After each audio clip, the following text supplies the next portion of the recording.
Party. Dexter Henry here. New York got game.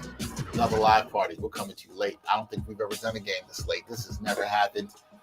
Dexter Henry, Bryan Fonseca, and one of our good friends that we're happy to have here in studio with. He has been in studio with me before. He was in studio with me when I was doing a show called Rapid Rundown. You were on that. We've all done a lot of work together. This guy is one of the best in terms of broadcasting with the PGA. He's a diehard New York sports fan, diehard Knicks fan. My guy, Jeff Eisenband. What's going on, man? It feels like first time, long time for New York got game. But it also I love that intro because now that I used to do a lot more New York sports stuff. Now I'm doing a lot with the PGA Tour, so I get to kind of be a fan a little bit more. Not that I'm not an objective journalist. That's the thing. Are you less stressed around maybe not being as immersed into New York sports scene? Well, because we were talking about what to wear tonight, and like for so long, I was like, if I'm going to a Knicks game, even if I'm going like with my wife, I can't wear Knicks gear. Like I still want to, but now is like I've done more PGA Tour work and less other work. Not that the dream of like calling basketball is gone. I'm letting the Knicks fandom ooze more publicly. That could be good or bad. The last time I saw you in person, was at a Knicks game. Yes, it was. Outside a Knicks playoff game. It was a Knicks playoff game.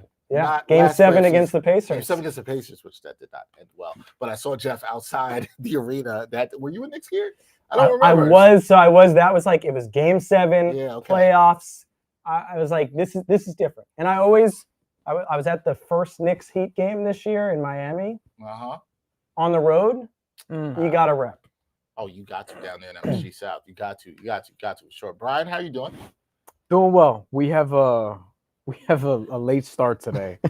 I don't know why Jalen Brunson's even bothering playing in this game. That's the big news. Bearing the lead. But if you're watching this, you probably first thank you because this is our first watch along in a little bit, and we're going to be doing more of these throughout the year. But Jalen Brunson inexplicably is already back from his ankle injury from less than a week ago, and is playing in this game where Dallas doesn't have Anthony Davis, Cooper Flagg, and to a much, much, much, much lesser degree, Caleb Martin. Also, Kyrie Irving, who's going to be out maybe the whole season now.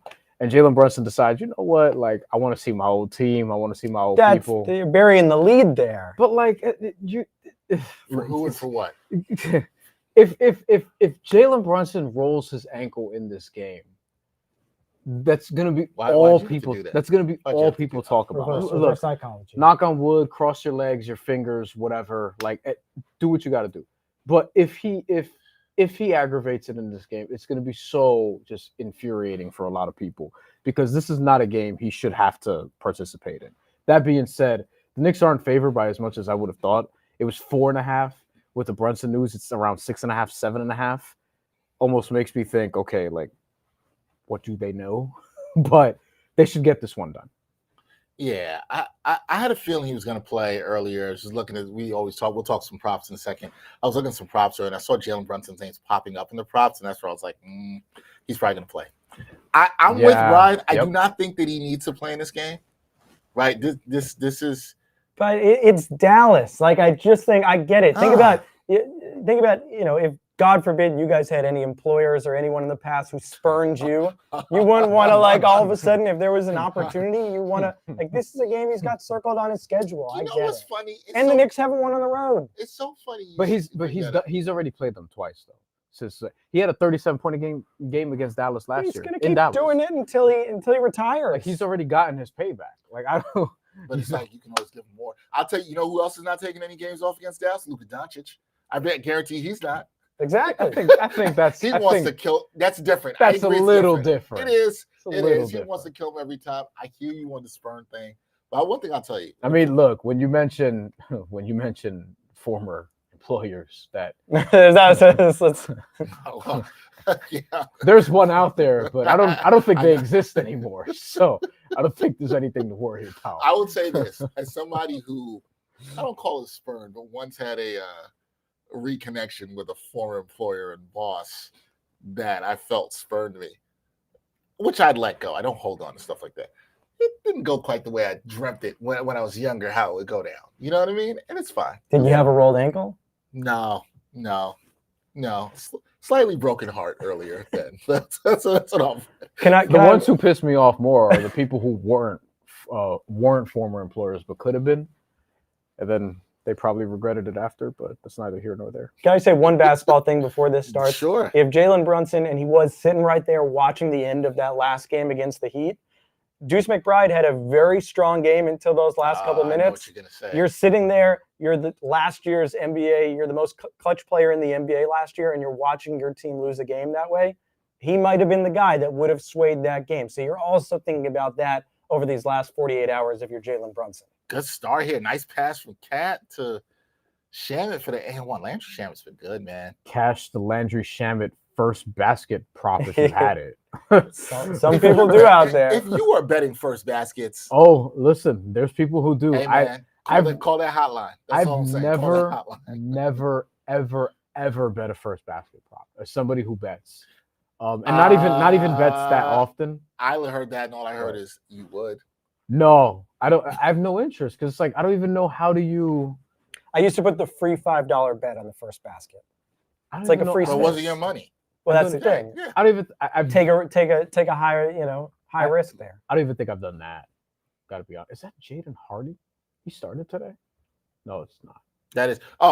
We always do this before we start. Thank you to everybody who's watching. If you're rocking with us for this live party, we always. Oh, that's a good. No, that's Brandon Williams. Okay. We always talk some props here. Bryan always is going to bring the betting angles. He does for stuff with the Action Network. Any props that you guys liked for this game? Oh, yes. Mitchell Robinson, once again, because me and Joe Delera can't quit, friend of the show, Joe Delera. Mitchell Robinson for, I don't know, the fourth straight game I've bet this, maybe fifth, over 7.5 rebounds. And there's one. And also 10 plus at a juicy plus 194.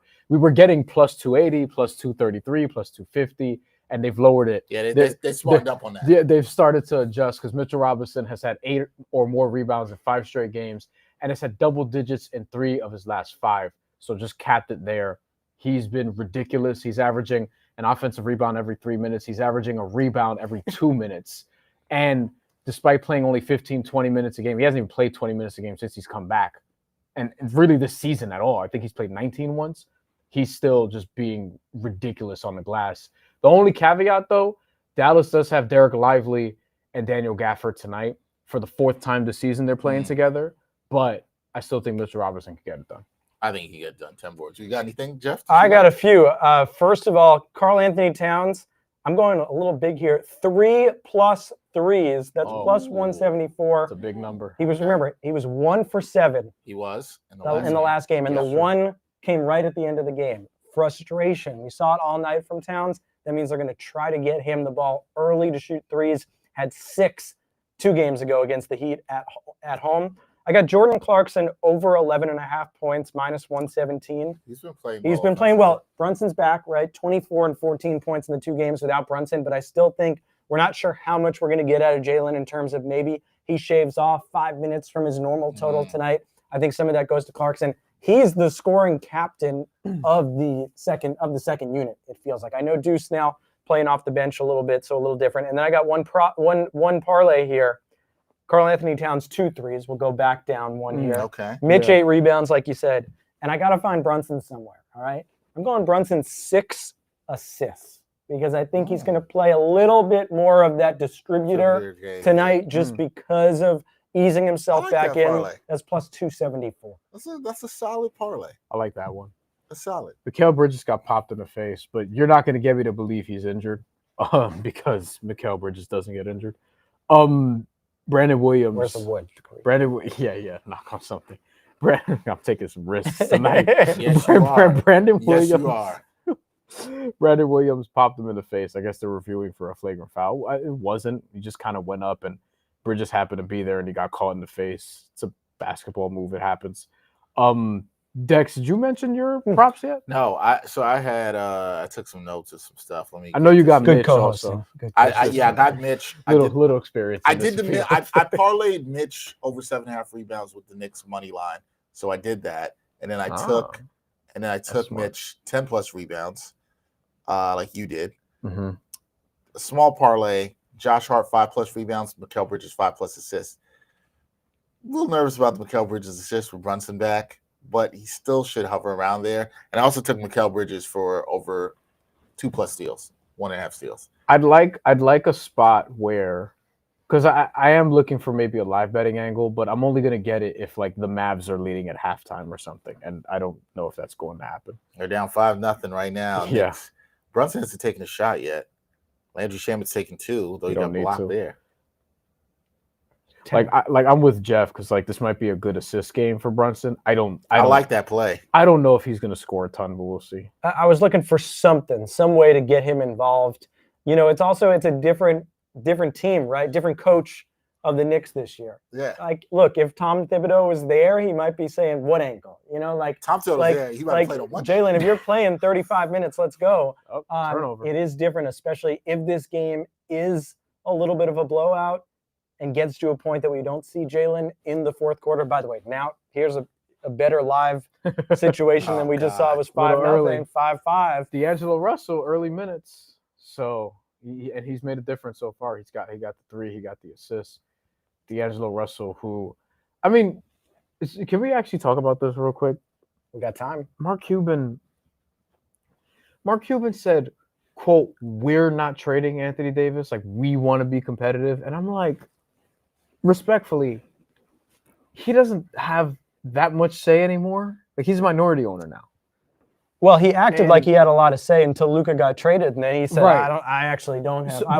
We thought he was head of basketball operations or whatever, and then Luka got traded, and all of a sudden he wasn't. And now it's your call that Anthony Davis won't get traded? Not his call. Correct. This is all PR spin. Yeah. This whole thing with the and also famous last words, watch Anthony Davis get traded.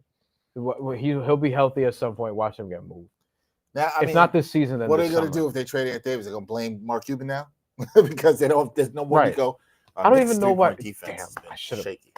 Someone I know bet PJ Washington over 1.5 threes, and I thought about taking it, but I passed on it because I had too many bets tonight. Well, he's been playing well. I think there's without Anthony Davis and Cooper Flagg, he's Mikal, what are you doing? Scorer. Mikal's taking Mitch's rebounds. No, that was a great board. Look at you being greedy. That was a great board. That's goal. That's goaltending. Oh, come on now. When did he touch it? That's what I gotta see. And people say Jalen gets all the calls. You know, not there. That's true. Anthony Davis, good move by Carl. Come on.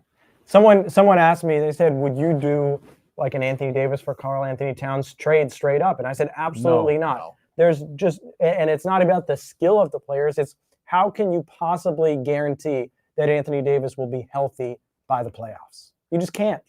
Yeah, and I don't think Anthony Davis is washed, but I do think he just doesn't play enough. He's just in street clothes a lot. He's a little older than you think. You know, like I was gonna say he's my age, so I don't know how old you think he is. Well, don't be calling Jeff old. In NBA years, he's a freshman in college at the same time he was a freshman. NBA years, we'd all be vets. So he should be 30. He's 32. He's 93 or late 92 birthday. What were you gonna say? How old is he? 32. He's 32.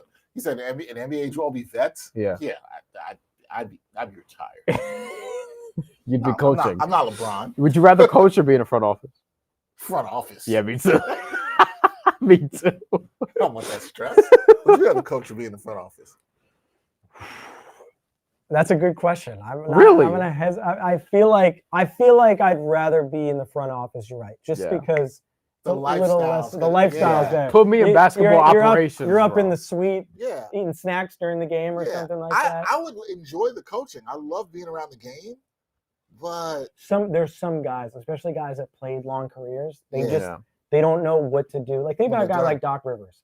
Yeah. Basically, other than a couple little stints in TV, he's just been traveling on the plane with an NBA team for like 40, 45 years. It's hard to give up. I'd rather build a team than coach a team. I feel old watching Austin Rivers all of a sudden doing like he's retired doing broadcast work. Hold on. Now I got Rondé Gadsden the second.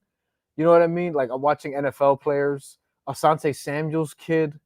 I mean, how many players now, like in the NBA, this is starting to happen a lot. Carlos Boozer's kids coming. Carlos Boozer's kids. Theo Ratliff has a kid who's one of the best players. Two twins at Steppenhead. Two of the best players in New York State. I've talked to their coach about him, yeah. Who are going to be in college, I think, next year. I think they're in the ESPN 100 now. And Theo Ratliff is, like, older compared to what we're talking about. Like, I mean, look, even Bronny James. I'm like, what do you mean? I remember when LeBron was, like, in high school. I remember watching him when I was 8 and him playing on ESPN and being like, oh, this dude looks like he's actually going to be amazing. What? Like, I remember when LeBron was a point guard in NBA Live Open. That's a good call. When he had like a 68 overall. It was a 6'7" point guard. Hadn't fully grown yet. I think he still had like an inch or two to go. In the game, he was like 6'7", 205 or 215. I know because I played this recently on a flight. I brought my emulator with me. Yo, have you heard of the Steam Machine? Yes, I have heard of the Steam Machine. Wait, for real? Yeah. What is it? Is it the way you play the games online? Okay, but no. You're thinking of Steam. Yeah, but you can carry it and take it with you. It's portable. Like the Steam Machine, you can take it portable. What I'm talking about hasn't released yet. So they're coming out with the Steam Machine console. Yeah. Apparently next year, that's supposedly you can play like all the old games or a lot of them at least. Yeah, I think I read something. I think I read something on this recently. Yeah, I thought it was out, but it's not out. No, it'll be out. If it was out, I'd have it. Like that is like my dream console. You know what's funny? I want to play like a lot of older shit. I have on my PS5 and not on the emulator. Older stuff, like I do enjoy going back and playing older games. Sports games are not ones that I don't desire to go back and play any old sports games. Well, college basketball, you ain't got no choice. But soon they might be coming out with a new game. They're coming out. My school won't have a team in that game because they shut down their athletic program. Yeah, you're done. You have to go play back throw. It's funny. I didn't jump on. I'm also just not a big college football fan as other people. I did not get the EA college football. I got it last year. But college basketball, I absolutely get it. Even though I feel like it still looks. The thing is, the customization was so much better back then in terms of like Brunson with his first shot. In terms of what you were able to do overall, where now it's just different. I just don't care to go back to. There's no old games. I'm like, man, I really want to go play that old sports game. Sports games, not really. If there's a line that it gets too old. Like I think about, I've played some older hockey video games or basketball where you click back when you would just click pass and they would just pass anywhere. Like you didn't aim the pass. Yeah. I don't want to go back to those games. Yeah. It's not all of them, to be clear. It's not every single, like there's some standouts, right? Like I think Jeff outlined it well where like there's a line. Early Gershon Yabusele minutes. It's just early. But Mitchell Robinson looked tired by the 9th minute of the game, so he had to come out. Oh, that would have been a nice pass by D'Lo. But yeah, I think certain games like NFL 2K5 for me. Just for the QB cam? Yeah, well, that one was chaotic. But like the graphics even still hold up. It's crazy. Like they hold up to like a decent amount. NCAA 08 football, because that was the last one with FCS schools. So I think that's like they had HBCU, Ivy League. I remember that. I remember that. You couldn't do a Road to Glory or Campus Legend at the time with them, but you could do a Dynasty mode and put all the FCS schools in. I've done it. Like stuff like that, yes. But yeah, there is a line where it gets like a little too, like Madden is weird because you don't have, because college had the option plays early. Madden, it's like, how do you scramble in these games? Some of them. Oh, because everybody was a pocket passer back then. It was. All right, Knicks trailing 11-8 to the Mavs. Here, shout out to Beeman Boy 81. So let's go Knicks. He's up late watching with us. We appreciate you. Cat not getting those threes for you, Jeff. No, but he's shooting them. I mean, they're going to keep going back. I think he's going to take another one. Hart, you got to take that. He is not. Didn't love that. The Knicks have not looked good offensively at all in this game. They did in the first minute. Yeah, the first 2 shots. I think they were hit their first 2 shots, and now they're not. Hopefully, Cat doesn't have he had some of the rough fouls the last game that was frustrating for the fan base. Hopefully, he does not in this game. Okay, Mikal Bridges is all right. He's back in the game. It's a big difference, I feel, from last year to this year.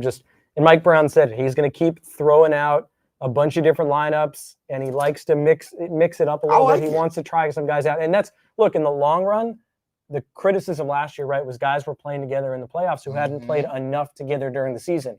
But that's when you're seeing a few growing pains. You're seeing Bridges come in after he got hurt. Mitchell Robinson's doing these quick line changes, essentially. Nice shot by Josh there. But that means that guys have to adjust to, and a guy might be go from the three to the 4, the 4 to the 5, within an instant. And Tibbs like to keep everything very clean, but it's a little different now.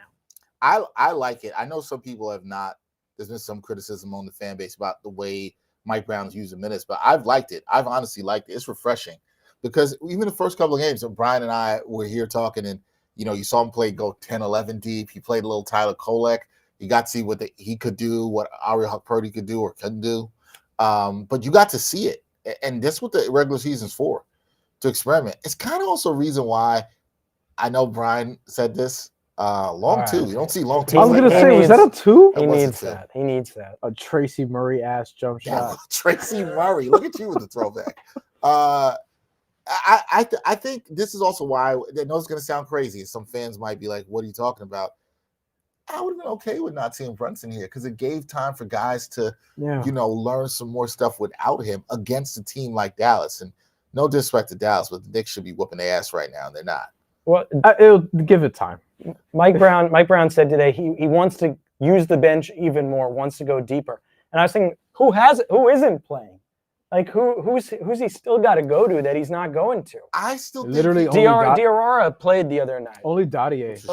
Early. Hakeem Dadier, I don't think has been in the rotate. Like there's not he's played since the third game. I don't think there's been a game barely. There hasn't been a game where Dadier's come in and played like rotation minutes. All of his minutes might be in garbage time so far. Whereas Kolek's got a shot. Trey Jameson got a shot the first game. Good pass. DOR, we just mentioned, who I think did he not get more minutes than Gershon Yabusele last game? He played early. I don't know if he got more. He played I don't even think he played like 2 minutes. I don't even think he played that much. Hold on. It was a very short stint. I'm gonna tell you right now. But yeah, like I'm okay with the minutes distribution.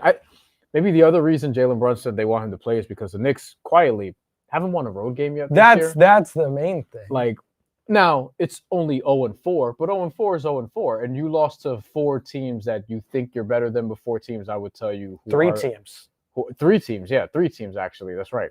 Who you think you're better than, but also 3 teams. That was a nice dunk. It's a late foul call, but it's the right call. 3 teams who are also pretty good. I think or at least could make the playoffs, like good enough to make the playoffs. And you have another road. I might have saved him for the other road game coming up against Orlando. Me too. Considering you lost to Orlando. DOR played 1 minute. Yeah, he didn't outplay Gershon. He outplayed Gershon Yabusele early because he came in before him. He came in the first quarter. He played 1 minute, right? 1 minute 23. Yeah, it was a short. It was just I thought it was 2 minutes. Short so by outplay, I meant just the first quarter. So Beeman Boy says here in the chat, said players stay fresh, but can they get and stay hot with all the subs? I don't worry about guys not being able to stay hot when you rotate guys. You manage the minutes where you're keeping them to a certain level. I think it's a good question by Beeman, but I don't personally worry about it. I think, look, you want to stay warm, but I think to Beeman's question and point, you got to keep your guys in some sort of rhythm and rotation. And I think as the coaches figure that out, the players figure it out, it's an adjustment that you find through the regular season is what I'll say to that. Yeah, and I think that they're still trying to figure out what works. And by they, I mean mostly Mike Brown. I don't like whatever rotations we're going to see now is probably not what we're going to see in January, April, when it really matters, when it really starts to matter. No cookies. So I wouldn't read too much into this yet, but I think they can. It depends on really the timing more than anything else. All right, Jalen's letting it fly. I would just say I think it depends on the player. Mitch has talked about how much he's enjoyed the fact that he comes in for 3 minutes and says, I just can play hard for 3 minutes. Yeah, I can just go for 3 minutes. But that's a center who's going to play inside and rebound and defend. For shooters, I don't think you can do that. You can't do that with guys like Bridges or Anunoby if he was out here. Even Deuce sometimes, like you see it, you want to get guys in rhythm. So it depends a little bit on the position. And what does that mean when Mitch is healthy? Do you kind of keep it like this? How do Towns, how do Yabusele, how do maybe insert center that the Knicks might trade for at the deadline? How do they all factor into That's that? what Bryan wants. I love that point that you make about the Yeah. difference in positions. I think it's a really good point. It's a really dope point there too, Jeff, because if it works for Mitch, I'm like, all right, if you're going to cook in these 3-minute stints, go ahead and cook. Yeah. And the way he's so good on the offensive glass, I'm like, all right, that's fine. Yeah. You're right with shooters, and I think wing guys, you need to feel a little warmer. You need to get a little more in rhythm. So yeah, I guess They're getting it does them depend on up. position. Jesus. They're getting up threes and good threes, and Knicks just aren't hitting them. I'm not mad at the shot quality they're getting here. They're just not hitting them. And the other reason it works for Mitch is because he's there primarily to do two things, and he's not doing one of them right now. The one that you want. How many chapters does it feel like Mitch's career has had, right? He's the longest tenured Knick. I think about when the Knicks wore number 26. We will never forget. When the Knicks got Hartenstein, I remember watching and thinking, Mitch has so much more raw skill, it felt like. But Hartenstein, it felt like his positioning was always a step better than Mitch. And now I watch Mitch and I think, I don't know if it's that he learned from Hartenstein, he learned from Tibbs. He's the guy, I feel like his positioning is always, he used to have that Porzingis about him where he was just kind of like, I'm long, I'm taller than everyone, I'm going to knock balls 5 rows deep. Block every shot. And now he's figured out, wait a second, if I stay home sometimes, or if I don't bait guys, but just get in the right position, I can alter the shot. And it's not as sexy, but altering the shot is as good for the team as, a swat that keeps the ball, that the other team just gets the ball back right out of bounds. So yeah, I just think he's matured so much in terms of his defensive IQ is so much better than it was when he started. Yeah, I definitely agree, because you remember when he used to try to block everything, he was fouling everybody. He has been fouling a little bit lately, a little bit much for my liking, but he's been fine. Beeman Boy 81 also says Yabusele is yet to find his way.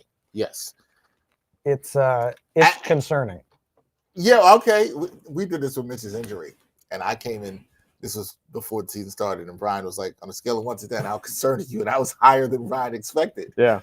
Are you concerned? How concerned are you about Yabusele? I'm concerned because when I look at the stats, purely the stats, obviously the eye test, every Knicks fan saying, feels like he's a step slower. It feels like his shooting isn't great. The stats are almost identical to the stats that he had before he left the NBA for Europe. Ooh. And because remember 2 years ago, right? It was really at the Olympics. I don't know if he left the NBA for Europe as much as the NBA. Well, but that's the point. Is Jeff was being nice. Yeah. Jeff was like he chose. Remember, he showed up at the Olympics with France, and everyone's like, "Wait, is this the same guy that we saw like 4 years ago in the NBA?" And then he got a job after that. Yeah. And he was good last year, and he put up, I think it was something like 13 points a game. He was really good in Europe too. And now he's really good in Europe. He's putting together, the same stats that he was putting together in 2019, which might be borderline NBA stats, but they're definitely, at least my Knicks group text is going, are we sure that he's an upgrade from Precious Achiuwa right now? No. Is it a similar player? No, he's not. He's not even close. But what do you think 2 months ago? Did you think it was? We love the signing. Yes. Bryan and I love the signing. Yes, because on paper don't play, but on paper, it looked like, okay, this is someone who makes sense as an 8th, 9th, 10th man. Potential double guy. I think they're playing him at center a little too much at times. Less so lately because Mitchell Robinson's actually been playing, but I do think he's legitimate. He can shoot as well. But if it doesn't come along at some point, then you're going to be looking at January, February, like, all right, it's $5 million this year, $6 million, roughly $5 million these next 2 years. Like, it's a contract you're going to be looking at, like, okay, can we clear this and turn this into something else potentially if you're the front office? So, yeah, he needs to settle in. I think he will eventually, but it has to be sooner. Like it has to be. Well, that's the pretty thing. soon. I was gonna say it's early, but now with OG Anunoby out, like it's also that's actually where they needed more. We didn't talk about this enough probably before. Like yes, we can probably talk about other guys who need to step up, but Yabusele is probably the main one right now. Where like, yo, with OG out, this has to be your shot. And if he doesn't pick it up by the time OG gets back, I don't know if you can look elsewhere because of the way your roster composition currently is, but you're gonna have to look at some outside options potentially. I'm not. But you're treating I'm him not more like a concerned. wing. Like he's treating him that. He's not a 5. But that's He's a 4. But so and I agree with that. And I think He's a 4. Who said this here? Beeman said this in Chase. I think Yab was a 4. I agree. I think he's 4. I don't think He's a 4. He's a 4 who could play some larger threes, can give you some minutes against 5s in good matchups, but I don't primarily want him. Yeah, as a 5. he's primarily. However, yeah. All that being said, Brian's point. Now with OG out, they need him to step up. Now, here's the thing. Am I concerned? My concern is at like a 5 right now. That could change. I'm like a 6. He has not looked in shape. And I'm not going to get to the point where I'm saying Precious Achiuwa, he looks like a downgrade from Precious Achiuwa. He should be an upgrade from Precious Achiuwa with his skill set compared to Precious Achiuwa, but right now he ain't looking better than Precious Achiuwa. I'll say that. Precious Achiuwa is with the Kings? He's a free agent, I think. Or did he sign with the Kings? It was like kept being listed. Ooh. There we go. There's a Jalen Brunson. They needed that shot by Jalen there. That is first one? No, second shot. First 3. First 3, that's what I meant. Oh, sorry. The Knicks are 3 of 11 from 3 so far. Knicks have had a lot of good quality looks from 3. Deuce missed 2 good ones. I think that was a spoiler. So they might about to be 3 for 11. I like Deuce shooting because he had that rough end of the last game. So I'm glad the Knicks keep with the confidence. Yeah. Up. Might be a kick out. Rebound. Jeez.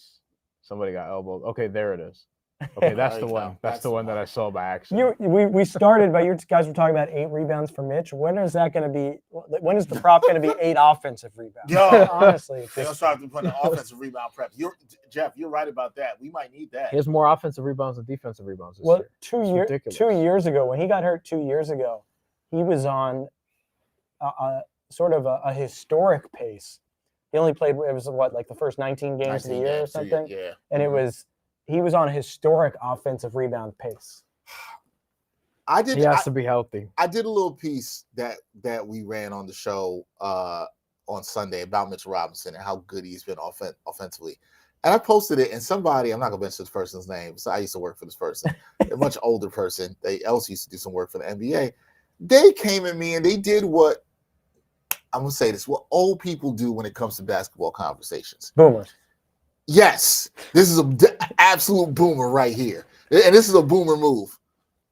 Oh, this first doesn't count as a shot. Yeah. The first I don't like that. First, the person said to me, "No offense," which nothing ever good comes after when somebody starts off with no offense. That's true.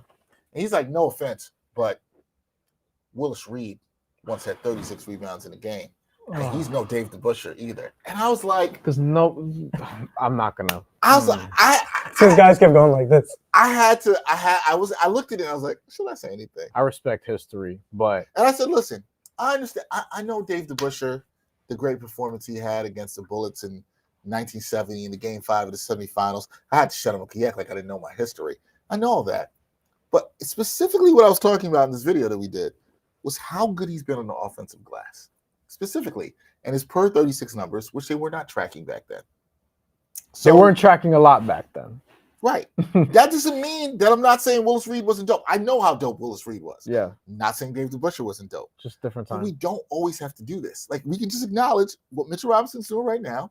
It's pretty damn good. Also. And that's cool. We can have basketball conversations that have the nuance with it. And I think it doesn't always have to be like, oh, from my era, this was better. Like, because I don't do that about 90s basketball. And I grew up watching 90s basketball. And I'm not like, basketball is better than 90s. Like, it wasn't. So that's going to make some of y'all mad, but it wasn't. But yeah. It's different. That's it. There we go. That's what I'm saying. Sometimes it's just different. It's like the people who say, oh, why do they sit so many games now? They're so fragile now compared to before. You're going to say that to Michael Jordan? Which like I would. Which I'm like, yo, and I get it. They were flying like regular ass flights, but now way more miles, like actual miles on the court, not just simply pace, but the amount of ground they're covering because of the 3-point shot, because of ball movement, the way the athletes are just like a lot faster now, just pure speed. like that's contributing to injuries, along with the travel, because they flew before and they had, back to back to backs and 4 straight games or whatever. But now getting in at 4 a.m. all the time, and I get it, it's like private jets or whatever, but they're flying more. There are more teams, there are more cities to go to, longer road trips, all these different things. Yeah. Social media, I think, is also like a huge underrated mental factor. You know what I mean? Like back then, you didn't even have phones. Like you could kind of just go about your life, just say no to drugs if you wanted to. A lot of people didn't in the 80s. like you could just do, like you had way different things to manage, and like we talked about specialization here also, where I think that's kind of the root of all this, where athletes are just overplaying one sport as they're growing up, and they're just using those same joints over and over. And by the time you get to the NBA and you're 22 years old, your knees are actually 30. Like, so I don't think that means older basketball players were like tougher. They might be, but well, who cares? It's just different. Who cares? Toughness is not the same as skill. That's the point I made to this gentleman. Yeah. Toughness and skill aren't the same thing. And when people, if your first argument to me is to bring up toughness, you've missed the point of basketball. Like, okay, you want to tell me the game was more physical in the 90s? I will agree with you. Yes. It was more physical. Yes. But I will also tell you that the guys who were defending didn't have as much ground to cover. Playing defense is way harder today in the NBA. It's damn near impossible. And because the way it's officiated is damn near impossible. Yeah. By the way, I don't think, personally, I don't even, like, I probably prefer 10 years ago. You know what I mean? Where I felt like we had a little more of a balance and it wasn't so fast. You know what I mean? Like, I feel like we had a good balance in terms of where the offense was distributed. It wasn't so 3-point reliant. I think a lot more guys have been regulated to, like, hey, can you make a 3-point shot, or else you're not going to have a career that could be useful NBA players. Like, we don't get a Reggie Evans anymore, who I think could actually be a functional NBA player because of the way they could rebound like Mitchell Robinson could. You know, like you don't get those. There's certain types. He's not a vertical threat. And that's why Reggie Evans. Right. There's certain types of players who can exist who are also just characters. Like Kenneth Faried was really fun for like a 7-year stretch, and then all of a sudden he was just out the league, and now he's overseas and playing in like Puerto Rico and maybe I think Australia. He might be right now, or I might be. No, that's Montrezl Harrell. That was low-key racist. But like Puerto Rico's not overseas. Yo, all the guys with dreads look the same. I said Puerto Rico's not overseas. That's another good point too. Well, no. Yeah, it is out of the U.S. territory border. But contiguous. Technically, going to Puerto Rico is not going overseas. It's colonized, but that's a whole other story for another day. Yes. You can talk. Speaking of racism, I think I just think it's. I do think that the game was better balanced than the previous time. Now I feel like we've overcorrected and swung too far in the offensive direction with just kind of sports in general to some extent, and I feel like we got to work our way back. I think everything always balances out. I don't know how you feel, Jeff. I think everything generally balances out. Like it when people worry about, come on, you need a cat 3. Oh, he can't just get one.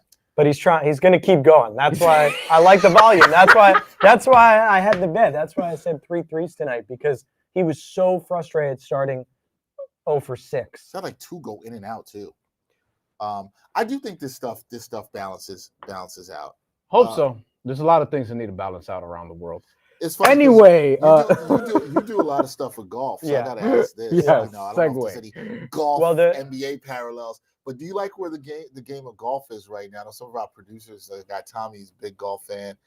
Do you like where the game is right now? I feel like there's a lot of good stars, but there's also the stuff with PGA and Live. There's so much stuff to talk about with that. Now this is the stuff that can get me in trouble. Yeah. Oh yeah. Well, you gotta watch it. Listen, you could toss it to me. I was thinking. I got some thoughts. Bryan and I did a golf show once upon a time. Twice. I got some people. I got some thoughts on what's going on with Live, tangentially related to what's going on in boxing and the WWE. But I'll say this because this actually connect with golf. There's a lot of certain courses. There's more of a wave to prepare courses at the top that are more lenient. That they think fans want to see birdies, and the most diehard fans say no. Fans want to see guys in high rough, in deep bunkers, in all sorts of trouble, and that sort of volatility. So I think it comes back Why to do you think basketball. that is, though? Well, Is it because I fans think want to see guys because struggle like them on the course? Fans a are, little bit, but also because fans are masochists. because it makes things more volatile, right? Right, Like it makes it okay. This guy's up by 3 shots on the back 9 on Sunday, but like he can still make a triple bogey and bring the entire field back. Oh wow! So with basketball, I think there's a connection in terms of like, you know, when people are looking at the game. Like I remember when illegal defense became a thing, when you couldn't play the zone in the 2000s, and the idea being like fans want to see more dunks, fans want to see more excitement like that. But when your team makes a big defensive play, right? When your guys take a charge, when they block a crucial shot, when they get a steal, when they just lock down. Is that Kurt Thomas? Yeah, I was gonna say, is that Kurt Thomas? That to me, that gets the most diehard committed fans, the fans that recognize basketball. Like that gets a home fan more excited than a mid-range shot in the middle of the game. Like that's where I think sometimes that having that defensive ability, promoting defense can actually be beneficial and not just continuing to inflate the box scores that we have to set records. We have to set scoring records. We have to keep doing this. Yeah, I just think I'm not advocating for more mid-range jumpers. What? I'm not advocating for more mid-range jumpers. It's just more so like I do think there are possessions where, hey, I get that 3 is more than 2, but I'm not actually sure that's the best shot for this possession. Where I see a lot of teams are just like, just a 3 no matter what. It's Towns. I didn't doubt that it was a wrong call. Although Towns got whacked on the other end, there's no call. So I get where fans get. Yeah. I do think like the offense is just like the guys are just ridiculous shot makers now. Ridiculous. But I don't think, and I get why the efficiencies have skewed things this way. I don't think everything needs to be 3s and layups. You know, I do think they're and at the end of the game, Kevin Durant has said this too, and I get it because he's a mid-range guy. But at the end of games, like what's the shot that's available that the stars are going to create? It's usually in a mid-range area. And you usually see that happen in the playoffs. Right. Right. The elite players, they're going to cook in the mid-range in the playoffs anyway. Those are the guys you want taking those shots. Yeah. Usually. Yeah. Muhammad Diawara early minutes. We also got more comments about Yabusele. I got it. We do here. Ehe122 says we need Yabu to get good. Otherwise, we have no depth. I mean, I agree. Your depth is only as good until it's tested. I got something to bring up here. Yeah. Muhammad Diawara has now played in back-to-back games with OG Anunoby out. One with Jalen Brunson out. Now he's playing again. He's playing before Tyler Kolek. He's playing before Pacome Dadier, who were drafted way higher than Zoom, and Ari Hukporti. I know Ari Hukporti was next to last pick when he was taken. But what does that say about Clarkson there? What does that say either A, about Mike Brown's willingness to play him, or the front office, because the guys they picked maybe not panning out. Mike Brown sees something a little bit more in Diawara. He's trusting Diawara. Barely. I mean, he played 1 minute last game. That's a good alternative shot right there by Diawara. I want to see him get more time. Like, look, one of the inefficiencies you could exploit is, can you get a two-way player to be good and convert them to a standard contract? That's big for teams. If Diawara is serviceable, then that could make a potentially still struggling Gershon Yabusele expendable, or it can just fortify that depth that people just mentioned in the comments. And also, like, if Mitchell Robinson has to miss time, you're like, oh, Diawara, like, he can give you 10 minutes or whatever. It's a little bit more concerning to me that Ariel Hukporti that's concerning. is not getting any of these opportunities after we spent the summer bringing him up a little more consistently. We were talking about the wrong person. We were talking about Hartenstein earlier, and last year I looked at Hukporti and thought, wait, did they just get the next German center version of the same guy? And I think that we've addressed this a couple times tonight, but you change coaches, you change schemes, you change a lot of what you search for in a team. Wow, that's a nice move by Mitch. That was a great move on Lively. That you change a lot of what, like, maybe Pacome Dadier, I still don't entirely understand why he was so committed to coming to the U.S. last year. Like, when he got drafted, that was. I think this is a great. That take. Was a. And I he should have stayed. He should have been. First of all, he maybe he didn't want to get drafted by the Knicks, but he got drafted by the Knicks, and the team was too deep last year for him to get minutes. But he was insistent on coming over. And then that took up a roster spot for the Knicks, and now he's here. And you're wondering if guys like Kolek, Hukporti, Dadier, that whole class last year, that they spent a lot of time in the G League last year. Mm-hmm. And it feels like, I know Kolek, I think he was sent down at one point earlier this year for a game or two.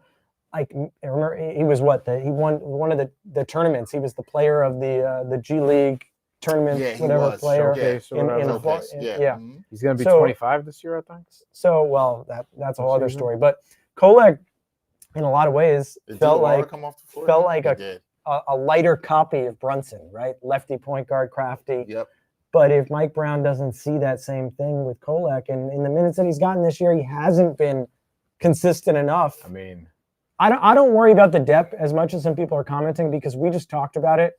You've added Clarkson this year. You've added some depth. I think that you're just probably going to end up getting a buyout guy, a buyout big at the deadline. You sign somebody before that. I mean, look, Tibbs got a lot of shit for not playing those guys. Mike Brown came in and is like, I ain't playing them dudes either. That whole class of Hukporti, Kolek, and I will also say Dadier. It's early, and we'll see what those guys can do. But it's funny because media won't get to see a lot of practice. But I wonder what Diawara is doing. Missed shot there by McBride. I wonder what he's doing that's impressing so much that Mike Brown's even like, hey, you can steal a minute here. Now, maybe we don't see Diawara again for the rest of this game. He only played about a little bit over a minute, just like he did the other night. To me, it looks like he plays a role that they need. He's got, he can play, like you said, he can play the forward position with maybe a little bit more physicality than what we've seen from Dadier. And that's what they need, is a little bit more of that 3-4 physicality that he just happens to bring and the other guys don't. He doesn't to that point. Nice finish there, Clarkson. There you go. JC cooking. I think it's a great point. He does not look as lost on defense. Even on that play where he contested the shot without fouling. Yes. I know that seems very small to people watching, but he altered a shot. He contested well and altered the shot and didn't foul. And that's huge to stay on the floor. He made the right rotation. The ball got swung to the other side. He moved over and was able to contest. That's huge. Look, here's the thing. Ryan's right about something. If you can hit on a two-way player, that is golden. Who was a second-round pick. Yeah. Golden. So Deuce McBride is the prime example of that. And I thought that Deuce had a great point. Last year, they were talking to Deuce about the rookies. And what he was saying to Dadier especially was, he said what he had done was he just found his place, his role in the team. And he gave a lot of credit to Derrick Rose, kind of being the guy that guided him a little bit. A lot of credit to Tibbs for giving him that chance, because Tibbs saw the defense. He might not have seen the two-way player in it. He didn't see the shooting. But he saw the defense. Yeah. And he said, this guy can defend anyone at the guard position in the speedy NBA that we're talking about. Let's get him in there. But I mean, that's where you just got to find your first foot in the door.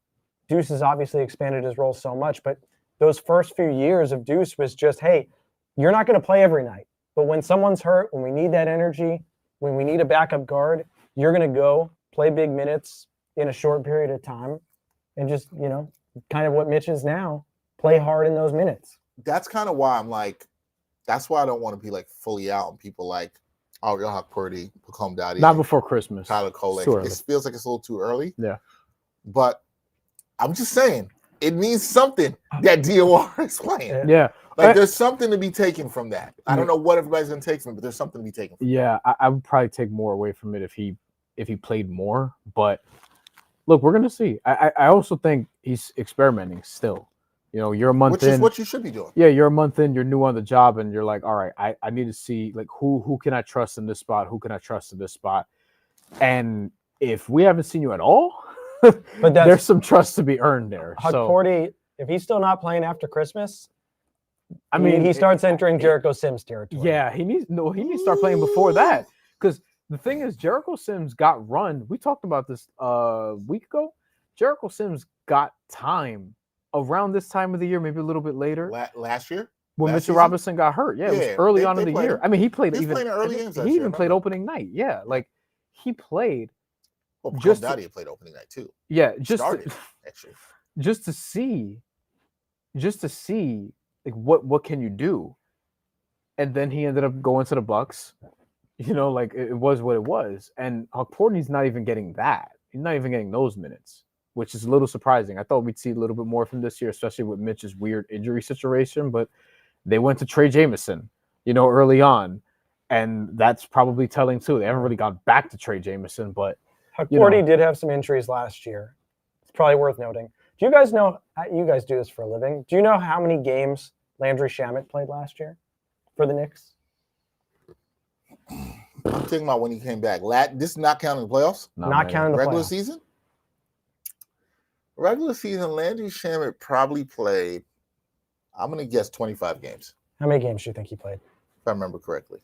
I'm going to say 34.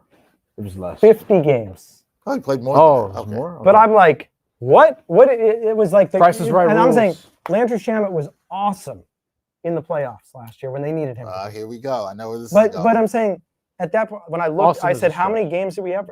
He was really good. 50. But to play, I don't know. What was his average minutes? That's probably why I think it's Well, less because than I it think was. he was played some garbage better in the time. Pacers series. He was not really that good in the first. He two played series. exactly 50 games. What I Didn't remember. start a game last year. Averaged 15.2 minutes a game. But remember, he had the shoulder injury Yeah, I remember in that. That made him miss a preseason. couple It months. didn't feel like he played that many games, but he Yeah. was sitting Woo. in a jersey for the Knicks for about 2/3 of the season.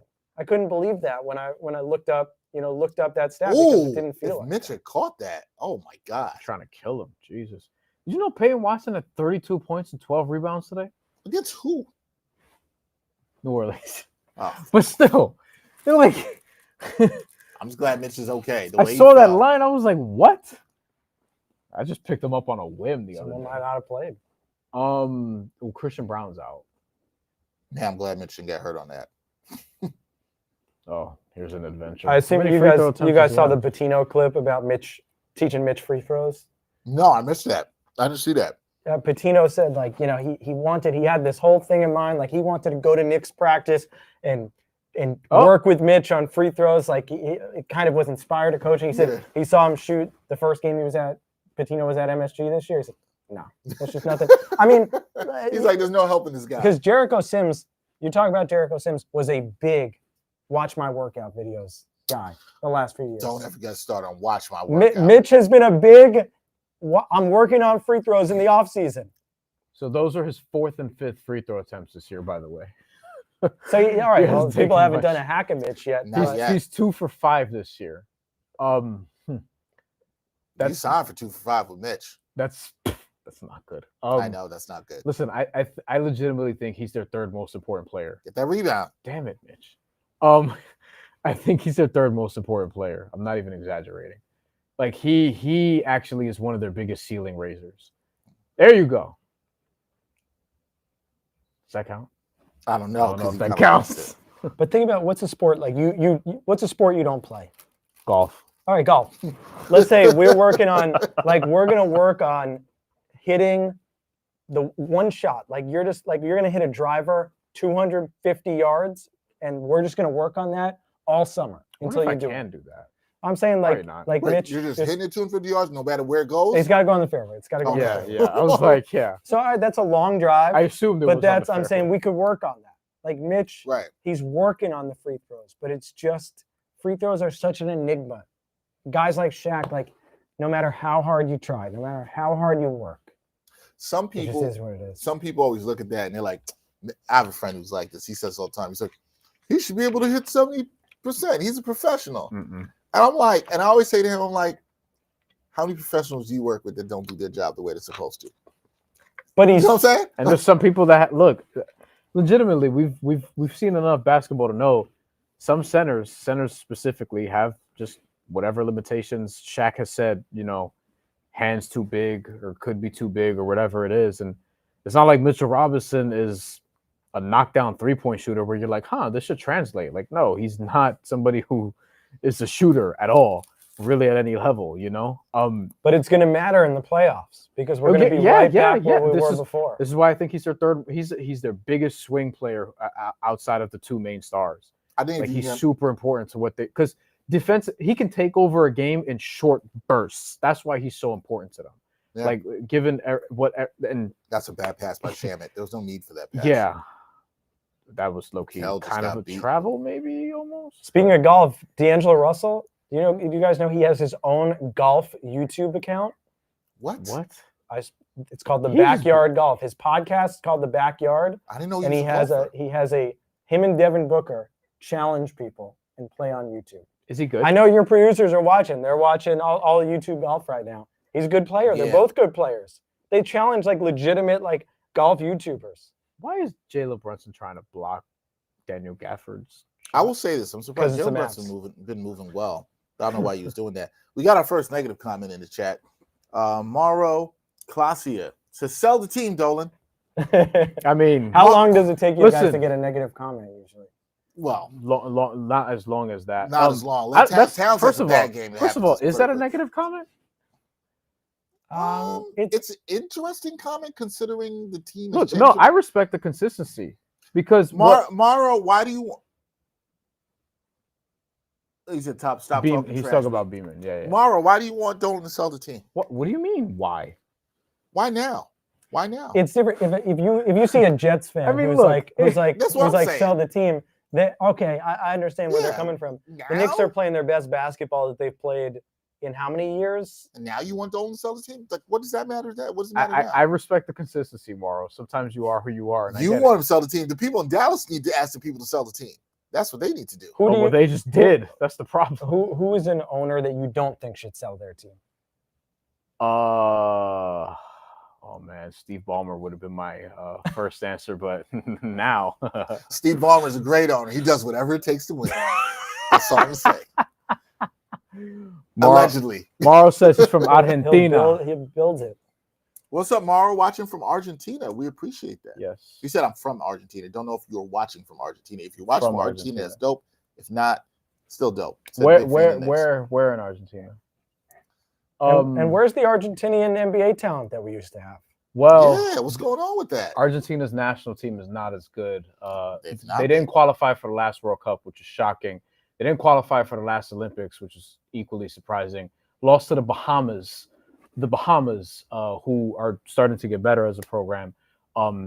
Argentina's been struggling from a FIBA perspective. They did, however, get to the finals of the AmeriCup this I past knew he year, was going to pull that. this past summer. That's the type of shot that your guy you were talking about, the 70s and 80s, like Yeah. that's the type of shot That's a gonna go dad or a crazy. grandpa Ah! walks out Yeah. the room, like sees that and is like, I'm turning on a college game. Yeah. Why would you do that? You're not going to get good selection there, shot selection there either. Yeah, so yeah, that's my thing. I'm like, somebody texted me the other day and they were like, I forget who it was, and it's like somebody likes basketball. And they were like, man, I haven't really been watching college basketball in a long time, but he was just like, I realized like just a vast difference between shot making in the NBA and college basketball. I'm like, oh yeah, listen, I like college basketball, but like sometimes I can watch stretches of it where I'm like, shot making is rough here. Jesus. It's the same if you watch college football and you don't have a dog in the fight, you're Same like, thing too. why is this ball fluttering through the air right now? Or yeah, why did I just flip it to this game and the score is 40-14? Yeah, it's tough. Look, this has not been. Listen, so the Knicks. This has not been a great first half for the Knicks. Look like they've been sleepwalking their way through it. Oh, hold on. Whoa. Where's my phone?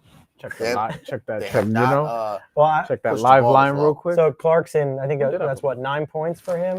What did you have? I had over 11 and a half.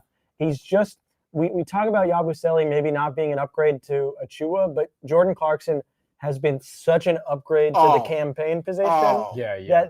That's the type of signing. Like that's how you get better on the margins as a team. Shout out to campaign though, fellow Steelers Hooper. fan. Shout out to him. Morrow says we don't have any more Manus.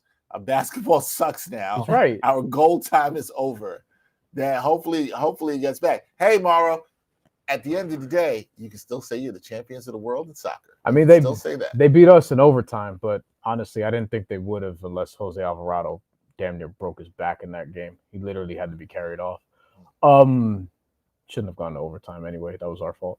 But yeah, Argentina, you know. No offensive foul. They called it. No, they gave they'll be back. Brunson the call. They called a block. Maybe Wait, they'll whoa. be back. By the way, FIBA World Cup qualifiers begin later this month, actually next week. So might be covering that on my channel. We'll see. Miss free A lot of throws. missed free throws for the Knicks here in this first half. Mitch Knicks only need has to- 3 rebounds. He's lagging behind. By the way, Knicks right now minus 2.5 point favorites. and one. Unlucky. That's a Najee Marshall. Man. Yeah, it was 7.5 was the spread, I think, off the top, and we kind of Yes. Dex, you mentioned a parlay that you took the money line. I was thinking in the back of my head, 2.5, 3.5. If you were making a parlay, that'd kind of be my sweet spot at the beginning of the night, and so that's still right where you're getting better odds at 2.5 now than you did at the beginning of the night. I might look at that. Yeah. But I might wait till halftime. But the Knicks, We'll have a lot to talk about after halftime because the Knicks will Oh, sleepwalking through this hold first on. half. You know what the move might The be? Knicks know it's a late start too. The Knicks know it's a late start too. I'm What's the- surprised none of you guys have fallen asleep yet. What's the third quarter? I feel like I'm eating more junk food and like a little bit more soda than I do normally. And but, this is a rough time for the White. West Coast games, this stuff too. It's just like you don't want to do coffee. Can't be doing coffee. Too late for that. I don't drink coffee Can't do yet. that. Got to stay away from the caffeine. It's still too late. So But we thank you for rocking with us. Those who are watching, Dexter Henry, Jeff Eisenband, Bryan Fonseca here. Who's Thank looking for everybody in the chat. looking for a third quarter bet? Knicks are minus 2.5 in the third quarter. Knicks have had good third quarters this season. Let's see. Well, you just feel like the Knicks are the more talented team, right? But there were points. I go back to that Knicks Magic game, and I know it was the second end of a back-to-back. Mhm. Bankero was out, and like it just felt like the Knicks were the better team, and they just weren't. They were getting outplayed, out-hustled, out-Knicksed, really by the Magic, which is what. Remember the series against the Pistons last year was that, especially in the Tibbs era, where you looked around and you go, wait a second, no one out-hustles the Knicks, and here the Pistons are being more physical, out-hustling the Knicks, and that's what if you're the Mavs right here tonight. You're playing what 1, 2, 3 men down, and they've shown up tonight. They've played with a lot of heart. The Knicks have missed some shots, but the Mavs haven't shied away from the Knicks when the Mavs have been on offense. They've attacked the Knicks tonight. The Knicks are 7-6 against the spread in the third quarter this year. Dallas is 7-8.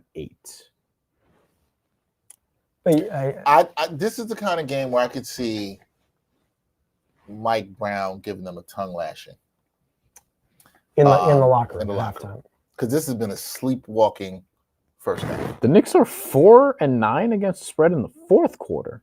Well, they be playing with their food. Mhm. So That doesn't surprise me. Dallas 8-7. So third quarter might be the spot. I could see them getting a tongue lashing now. How do they respond? We'll see. Everything's look sleepy tonight. Everything's look sleepy. They look sleepier than me. And I've been up since 6:30. I don't know if I can visually see Mike Brown getting angry. Oh, I can see it. You know what I'm saying? Like I could see it. angry, but it's not Wait, like are you saying it's not like when somebody gets it's- angry, I but mean, you don't take him seriously? a little that- bit not like that I angry? feel That's like what he's Matt almost Barnes too said. fun of a guy. Like I can't see. Is that what he said about? Did he say about Mike Brown? He said Or he said he said that he just thinks he's too nice of a guy. Like he's basically not gonna. When not people gonna- say that sometimes, I'm always like to Matt Barnes, are you maybe just that mean of a guy? Is it that? Like, could it be the opposite? I Like, think you there. think so? there are- Sometimes people are too nice. I agree with that. Yeah. But are sometimes some people too mean. Yeah, like sometimes people could be too nice because they're just really nice, or they're pushovers, or they're creepy. But like there are just reasons. Creepy people I- ain't nice. I would say that, listen, Julius Randle, by all accounts, pretty nice guy. But when you hear what he had to say after that first year, Surly on the court. after that first year with the Knicks, when Leon Rose and World Wide West took over the team, they said they sat down with Randle. They said, "You're probably the best player returning on this team," and he said, "I want a coach who can coach me, who's going to push me and challenge me." And they said, "Well, we got a guy who's not going to be your friend, who's going to go after you." So like he needed a Tibbs. Now, you take Karl Anthony Towns, right, as an example of That's a good example of Might- self-awareness, by the way. might on be Julius's more part. of a Mike Brown. Need more of a Mike Brown. sort Okay, of coach. Yabu. Nice pass. And that's not to say Mike Brown is softer than Tibbs or anything like that. Right. It's just a his approach different. is different. It's a different approach. Exactly. Yeah, I can see that. And hey, Cat's been coached by Tibbs twice, and Tibbs and not that he can. It's on the players, as I say all the time. They have agency. It's not like Tibbs could clean up the the cat-isms that we've seen from him. Damn, that was a good pickpocket. Have you guys seen that? There's a new Steph Curry commercial. I forget what it's for, but he's talking about loyalty. He's talking about I've been for the same team, played for the same coach, taken the same shot. Which I believe him. But then I was like, wait, didn't you just change your shoe deal? Like, as all this is happening? That. Yeah, it's funny. That commercial dropped before the that did. But now when I watch the commercial, I have the same thing of like, yo, Really? you just left Under Armour. You just left Under Armour. The commercial wasn't for his comedy show? No. Do you know what I'm talking about? Hang that. Oh, shit. Okay, Cat. Careful with the head there. Did you know Steph Curry had a comedy show? Like stand-up comedy, or that he had a show on Peacock that was a Yes, sitcom? those are two very different things. A show on Peacock that was... So like he had a situational comedy show. Yes. Was he in the show? Yes. He played a fictionalized version of himself Called with Mr. Throwback. It came out after the Olympics last year. You ever heard about this? Wait, hold on. The trailer's actually not terrible. This is on but I don't Peacock? think the show is good. It is still on Peacock? Six no, episodes. one season. It was canceled after one season. Adam Pally. Oh, you know about this? I watched the pilot. How was it? Cookies. I think that's 2 steals for Bridges. That's I think a I had that. It wasn't as good as I hoped it would be. I'll say You that. were hoping that it was going to be good? It was a, Jeff, I had a feeling I know that was not going to be good. But you're rooting for The like, trailer? all right, Steph Curry's putting this in. The trailer's not as bad as I thought it would be. It's like I might. It was an animated series or No. Steph is Steph in the series. Mr. There's an actor there that you know. I'm gonna find the name. Najee Marshall's good, man. You yelled at Yabusele. Mr. Throwback. Mr. Throwback. No. You got to watch it. It's on Peacock. It's an NBA partner now. They got an 86 on Rotten Tomatoes. I feel like that's bullshit. Not good. But by the way, Mikal Bridges is 3 steals. I know, So I hit him on that over 1.5 steals with him. If my wife's watching, we watch it together. We tried. Right. Did you go past the first episode? No. That's never a good sign. No, we need more good basketball shows. Like there we go. That, but I'm saying like the Kate Hudson show on Netflix. It's like essentially a fictionalized version of Jeannie Buss. And how is that? I made it through like 4 or 5 episodes. Okay. And I don't like to stop shows. Come on, you're not like Dex. Go watch this. Adam Pally. I go Odom. Yeah, he's in it. You know who that is? No, what should I know him from? He was. I'm bad with names. Sometimes. Peter Princess in the Mindy Project. Didn't watch the Mindy Project. But Wade Whipple and Sonic the Hedgehog. Okay. He's in the Jimmy And John's Knuckles. commercial now. He's in the Jimmy John's commercial. I don't think this is. But yeah, it didn't work out. Didn't work out. 6 episodes. Hey man, it's hard to do a TV show. In other entertainment, hard to do a news, comedy. You guys see the Nike commercial that came out, I think, today with Josh Hart, Jadakiss, and Mike Francesa. I saw it. The big three. Josh Hart looks as annoyed in that commercial as he does on the court when he gets called for a foul he doesn't believe he committed. Well, he almost ran a man over. In the I thought it was good casting. I thought it was just that I liked it. They're like, yo, make the face you make when you disagree with the referee on the court. That's Same face. Good for Josh Hart. Where else can a role player get such a commercial? That's what I saw. Bored. Yeah. Uh-oh, here we go. Buzzer beater. Okay, that was that's a foul. That was an adventure. That's what that was. That was a foul. He got hit right on the hand. How did they not call that? That's almost like not calling a pass interference in the NFL. Look at Josh Hart's face. That's it's not a catchable ball. Of course. That was a bad knock. Everybody's there. Let's see it. Or are you gonna show it to us or not? Why? Wait. Najee Marshall showed up. He's had to carry a lot this year in these stretches. This cat dunk. That was a good dunk. That could have been. That should have been foul too. That could have been an one. I'm not. Cat gets disrespected on a lot of calls. I will say that. Like he does not get a lot of the friendly whistles. I will say that. You know why? Because he hooks and flails and stuff, and he has a reputation for that. So the referees, I feel like they're prone to not give him calls, even in instances where he deserves it. You know what I mean? We talked about this. How many points do you think Najee Marshall has? 13. I'm gonna say 11. Nick Killer Najee Marshall has 19 points. Damn. Wow! I saw they showed it. They showed it when he had like 7 or 8 points. He must have exploded there at the end of the second quarter. Guess who's leading the Knicks in scoring? Jordan Clarkson. Jalen Brunson, Wow.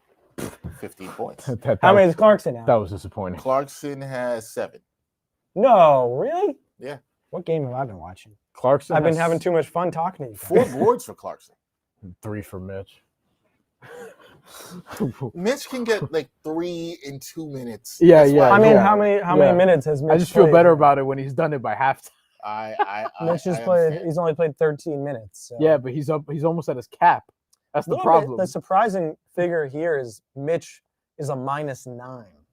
But here's the thing. Do you think Mitch is only going to get 5 more minutes? No. Like he. But Mike Brown said he could start playing him in the 20s. We could start seeing some. That's what I'm saying. He's if the only way he doesn't get to the 20s is if he doesn't close, like if he does his first stint and that's it. And Mike Brown would do that if there's a lineup that's just killing it, and he's like, you know what, this is the look tonight. Fine. Is that Sidney McLaughlin? Yeah, it definitely is. No one else is gonna hurdle like that. Very true. She's a beast. Honestly, she might be the best athlete on the planet right now. It's ridiculous.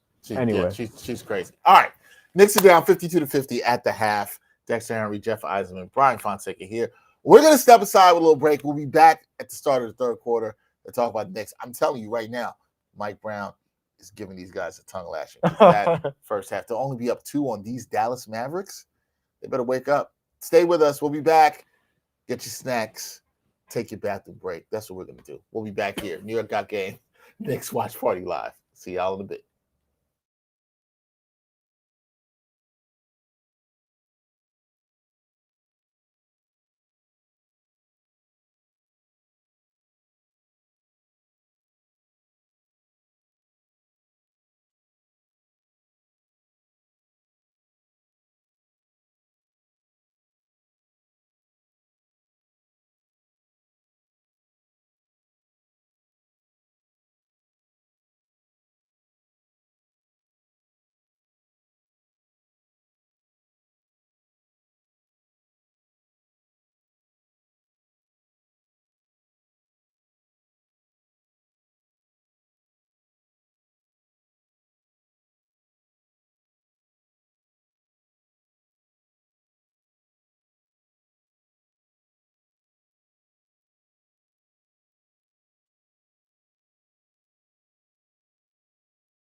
All right, everybody, welcome back to live watch party for the Knicks New York Got Game edition. Knicks coming out in this third quarter, maybe not as quick as we would have liked. Thought they might come out a little bit. Well, quicker. you thought that Mike Brown would give it to him in the locker room. That's what I was hoping for. But we'll see. Knicks still have time. They were up 52-50 at the half. They're now down 54-52. 10:18 to go. Brunson just drew a foul. Always gets that call. There's your guy, Mark Cuban. When you were talking about Yabusele earlier as a 4, I was going to ask, and I didn't even know he was there. Kurt Thomas, would you say it was a 4 or 5?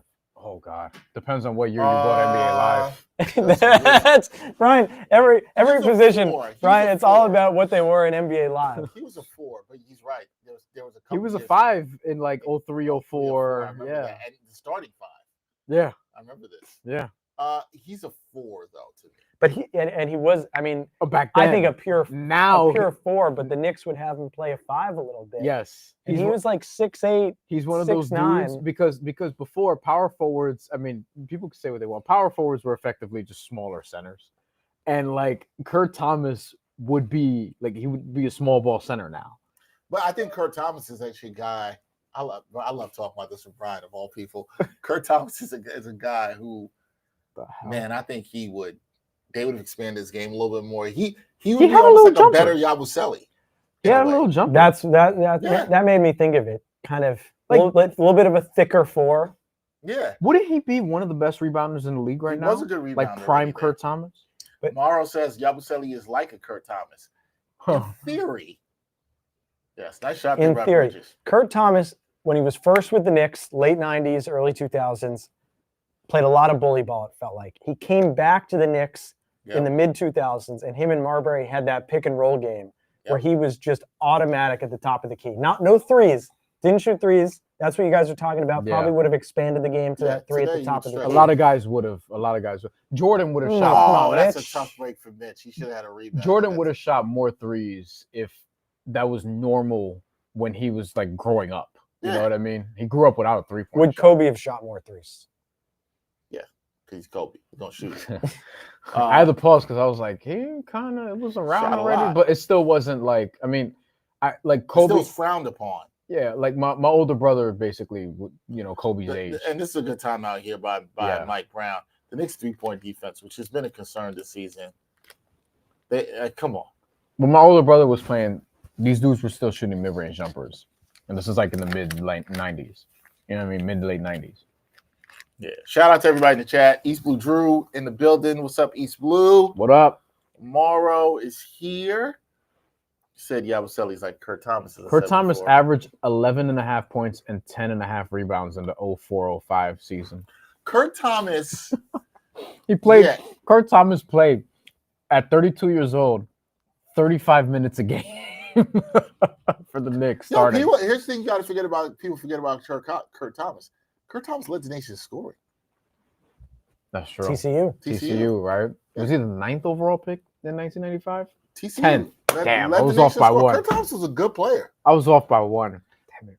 So Bryan and I were brainstorming ideas like a month ago. And I was saying, like, I like the trivia content that's on Instagram now, right? Yeah. So I said something like, Bryan, if I was sitting around with you and I said, who are the top 10 players in the NBA in steals in like 04 to 05? And who was the name that you said? Was it Brevin Knight? And I look at and he's right. I'm like, what a first name. Hole. The first name. Like, you know I'd be good at that. Yeah, like, I wouldn't get everything right, but I would have some freakish pulls. I'm decent in that too. I'm being nut. I probably know some. But you got like Steve Nash and like Allen Iverson and stuff. And he's like Iverson I got. Brevin Knight. Larry Hughes might have been. Larry Hughes was another like yeah. this. That was the one that I pulled. Somebody asked me and like, I'm trying to think of this timeline I want to talk about. Probably like. We might still do it, by the way. 95 to like 98. We're workshopping. 95 to 98, that time. Yeah. It could be Gary Payton. It could be Kendall Gill. Kendall Gill was a monster. Brevin Knight again, because he led the league in steals as a rookie. 97, 98. Did not even know that. Yeah, he did. I didn't even know he did. Damn, I didn't know that. The steals per game. I'm pretty sure. Hold on. Let me check. When he was with the Mike Fratello Cleveland Cavaliers. Oh, God. You want to talk to people about want to watch basketball? Go back and watch the Cleveland Cavaliers of the mid to late 90s. That is a rough watch. Let me see. I saw people were getting excited about the Cavs were running back like the LeBron era throwback jerseys. First in steals, second in steals per game. Who? Brevin Knight. Brevin Knight. As a rookie. First in steals per game. What was Kendall Gill that year? Mookie Blaylock was first. Mookie Blaylock was a pest on Atlanta. Kendall Gill was 8th. Well, what year in is both this? categories, 97, 98. But Kendall Gill has another year. Kendall Gill had a year where he averaged over 2 steals a game. Because he had 11 steals in one game also. 98, 99. So the next season. He led the league in steals. 2.7. Right? He led Yeah. the league in steals that year. Yeah. Yeah. Okay, so Where else are you getting 90s NBA Back when people trivia get excited about defense. on a you know? 5 you straight? gotta hit us with some trivia if you know This it. is I gotta write some things down. You do. All right, back at it with the Knicks. Knicks fans, are you concerned about how this team is playing right now in this game against the Mavericks? Hopefully they're not putting you to sleep. Brandon Williams. Here's a ended the question. game tonight, 5 of 31 from 3. Here's a question for 1 the of chat.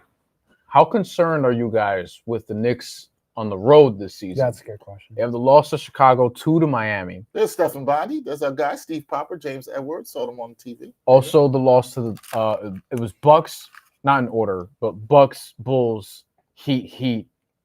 0-4 on the road. Haven't won a road game yet. We're about a month into the season, still haven't won a road game. They're losing right now. Only played 4. They're losing right now to the worst team of the ones that we just mentioned. Easily. And Jalen Brunson's back. And Cooper Flagg's not playing, and Anthony Davis not playing. Are you concerned if they can't close this one out? Like, would you be concerned that there's just something they can't figure out away from MSG? I feel like that feels a little hacky, so I would say no, but like 0-5 would be 0-5 at that point. And you're on a road trip. Push that. I don't like Jalen Brunson. Right. Great adjustment to slow down and get that. For East Blue Juice says against the Mavs bench, by the way. He is not wrong. Not wrong. He is not wrong. Brandon Williams, you know? He is not wrong. How often does this happens once a game? Josh Hart getting some M&M. Look at that. Pop some peanut M&Ms.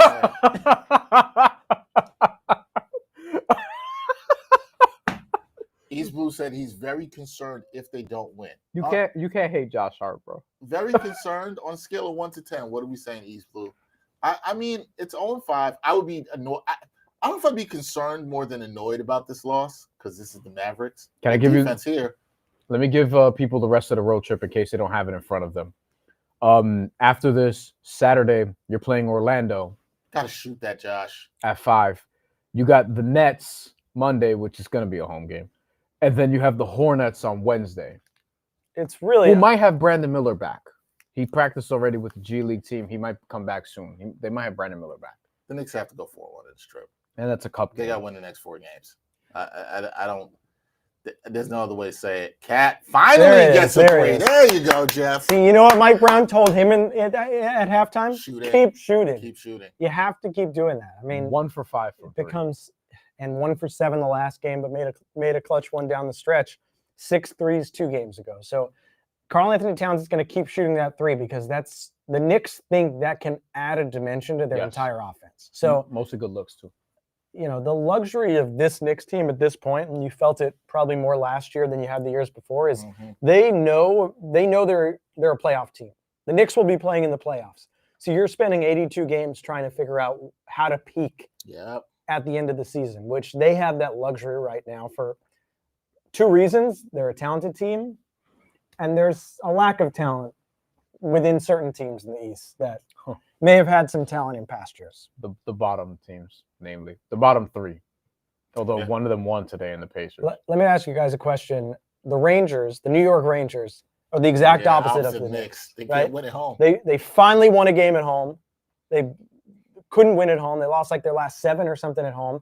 But they were, at one point, they were the best road team and the worst home team. Yep. Would you rather be the best home team and the worst road team, or the best road team and the worst home team? I'd rather be the best home team and the worst road team. Really?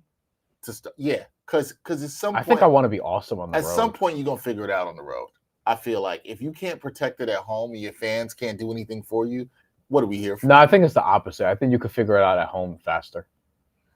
I think good, talented veteran teams are eventually going to figure it out on the road. I don't disagree that you would figure it out faster. Don't disagree. My point is, you will figure it out.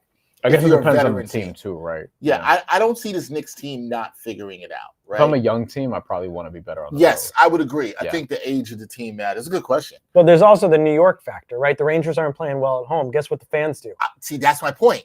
The They- fans start getting antsy, and they're like, "Oh, They start booing. This is in Philly. By the way, not that there's anyone watching from Philly, but these Philly fans who maybe. claim to be so feisty, they cheer their guys when they're struggling. That's their whole thing now. So, see, Not about it. yeah, Philly, man. Standing up, clapping for Trey Turner when he's struggling. Well, that's baseball. Basketball, Philly fans, They have no hope. they're a little different.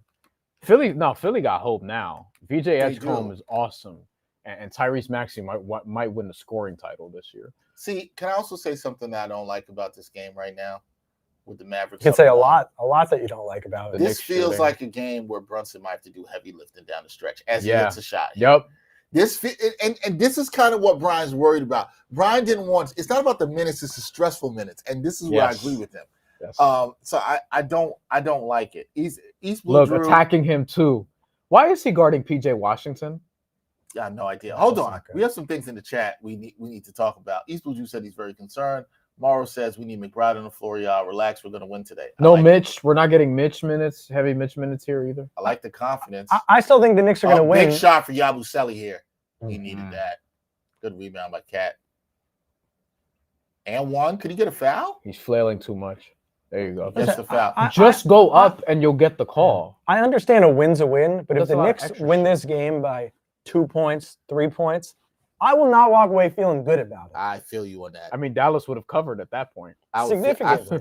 I feel you on that. Josh here says he put a 16 parlay on 5, came in waiting on the Knicks. Who are the other teams you chose to? Yeah, I bet you. I like to I know. bet you the Pacers are one of them. I like to Well, know that, if- Josh. I'm gonna Maybe- guess Pacers. Might be Heat. some college basketball in there. Oh yeah. He might have done that. East Blue Juice said, "This is what's really irking me. We're getting wide open looks and just missing them. The Knicks are generating good shots. They're not hitting them." And East Blue Juice says, "No, losing at home in MSG is death." I kind of agree because the fans can turn on you here. They can get real. You don't Yeah. want that energy at home. With Tibbs, they were a really good road team. It's you still have 30 whatever road games left, 36 after this. But yeah, they need to start putting together wins in a road. I mean, look, if you're a 500 road team and you're really good at home, you're gonna end up with a great record. Like that's fine. So I don't think you need to be like 10-0 to start on the road. 'Cause No, that's but unrealistic. it's going to matter in the playoffs. You have Yeah. to win on the road in the playoffs. have to, yeah. Yeah, you I got guess to. you don't have to. Well, I mean, home court doesn't matter as much as it used to. It feels like in a lot of different instances, you know. And that feel like it's across sports. Is that a limp jog or is that just? What's happening I there, just Jordan think Clarkson? veteran teams will figure it out, and I wouldn't get concerned about this early start. They could turn it around. They have a very favorable Goodness road trip here. 4 They got to for take care of 25. business. 4 They for got to 20 take care of business here. 4 for 25 from 3. Yeah. And they're winning. Brunson's Brunson cooking now here in this quarter. ankle's fine. Brunson doing what he has to do. Ankle looks fine. Well, 4 for 25 is 16%. If this was the playoffs, would Brunson have missed a game? Probably not. Probably not. Off 2 days rest? Yeah. Probably not. They also played the same team. They got the win, so they probably figured, look, in Miami on the road, they treated it as like a house money situation. Bam still wasn't back also, so I feel like that may have impacted it too. Frankly, it was a game they should have won. They were favored also. They were favored in all the road games that they've had so far. They've been favored at, in fact, every game that they've played this year, except I think opening night against Cleveland. Cleveland was a slight favorite, even though they were shorthanded. The Knicks were too, but Cleveland was more shorthanded, given the quality of players that they were missing. That's a good comparatively. question in terms of how many games will the Knicks not be favored in the rest of the season? When they go to Cleveland, they won't be. Probably both times. I think it also depends on who. where they are this season. The- Who's playing? How Depends who's healthy, but- do they go to Cleveland on, is it Christmas. Black Friday? No, not Christmas. No, they're home against Cleveland on Christmas. I think yeah. it might be Black It's Friday. Atlanta. No, Atlanta. They go to After. Atlanta Black I think it's Friday. after. So Not Black Friday, after Christmas. it also depends on who's healthy. Like that's Well, because they're not going to be favored Unfortunately- against the Thunder. Yeah, unfortunately, that's the boring answer. Yeah, Thunder either way, they're home away. It's not Denver probably home and away. Rockets? In Houston, they won't be. Home? Well, unless they turn around Maybe. on the road. I think right now they're sitting there. They're not going to be favored in these road games. Yeah. If they get to those games. Yeah, if we get to the part where they here's start a good winning, one. At Detroit? depends. I can't make them a favorite at Detroit right now. How are they healthy? I'll tell you what. Detroit is. I'll tell you- Well, Jaden Ivey's not even playing yet, and they're playing really well. Here's the thing. And he was good last year before Yeah, he got hurt. if you were betting that game, I'd hit that Knicks money line. Did you see Cade Detroit's Cunningham playing really on well. KD's podcast talking about the Knicks series? No, what'd he say? He said he still thinks they should have won. The Pistons should have won that series, He which should. I understand. He That's what should. you say. He should think That's what you say. But they were talking about, he said the lights, like that first game, Cade did not play well. He did. And he said he was waiting back too much. Not that the lights were too bright, but like he was waiting for the game to come to him. And then the rest of the season, the rest of the series, he was just like, kind of throw out the regular season, throw out the way that we've almost played. Like, I got to be the guy on every possession. And look, man, he gave the Knicks a scare. It is true. Look, Jalen Duren's going to make the All-Star team this year. I'm telling you, that dude might win Most Improved Player. He's ridiculous now. Is he the last NBA player you'd want to get stuck in the ring with? I know. I did. There's one older NBA player I would not want to be stuck in the room with. I think he's still on the NBA roster. Is James Johnson still on the NBA roster? I want no problems with James Johnson. With James Johnson, I just want to see the film. Like, we've heard you're undefeated as an amateur kickboxer. Where are the fights? YouTube has existed for a while. I'm not saying he's not legit. I'm sure he is. I just want to see what it looks like. I've seen Jay Crowder hit pads. I've seen Damian Lillard hit pads. I've seen them go in the gym, do their little combinations and shit. Like, I haven't seen anything from James Johnson before. Hey, man, go get in the ring with James Johnson. I don't want to. We're not in the same weight class, first of all. Like, we're not in the same weight class at all. James Johnson is firmly a heavyweight. But, like, yeah, I just want to know. Gosh. We've seen dudes hit pads before, and I've never seen James Johnson. Like, they said he could roundhouse kick the top of the basket or some shit, and I'm like, yo, come on, man. Like, I just want to see this shit, By the way, Udonis Haslem might be the answer. He's not in the NBA no more, though. But Jalen Duren's a good one, but he might have that raw strength where he doesn't know what to do with it yet in a ring. You know what I mean? Like, you might be able to get one pass up. Not me, because I'm not in his weight class. But anyway. They were go floater. Nice move by Josh. Okay. I like how the Knicks offense is playing now, getting in the paint, making some nice plays on defense too. Knicks have woken up a little bit. The Knicks need to close this quarter strong. They need to be up by 10 plus points by the time this quarter. Brian brought up the nice move. D-Lo. Brian brought up the spread. 2.5 point spread in the third quarter. I bet it. Knicks were what? I bet it while I was in the bathroom. They were up 2 entering this quarter. 5-point game right now. Make it 8. So now that bet's looking pretty good. Need the Knicks to basically be leading by 5 at the end of the third quarter. At some point with the Knicks' depth and with a full lineup minus OG, they're drawing them out. East Blue Drew has the right answer. He's like, man, I got money on dude on Detroit who tried to kill LeBron, Isaiah Stewart. Yeah, so Jalen Duren. That is the right answer. Jalen Duren's not even the guy on his own team. It might be Isaiah Stewart, bro. What? I thought he was gonna make it. Oh my god. Oh man, with a drop step? What a take. This was a good decision right here. Good reverse. I was talking more so about the layup, but the pass also. Jalen's stupid. To Kid, look at that. Well, before the game, Kid had said that he would use his right hand more. I think that's why you showed him left. Yeah. I enjoy when NBA players troll. All right, here we go. Mitch free throw. 6 and 7 on the year. Oh boy, that one didn't have a chance. God. Daniel Gafford thought he was in college. He got the one-on-one rebound. Yeah. You're not doing one of these for the kids? 6-7, 6 and 7 free throw.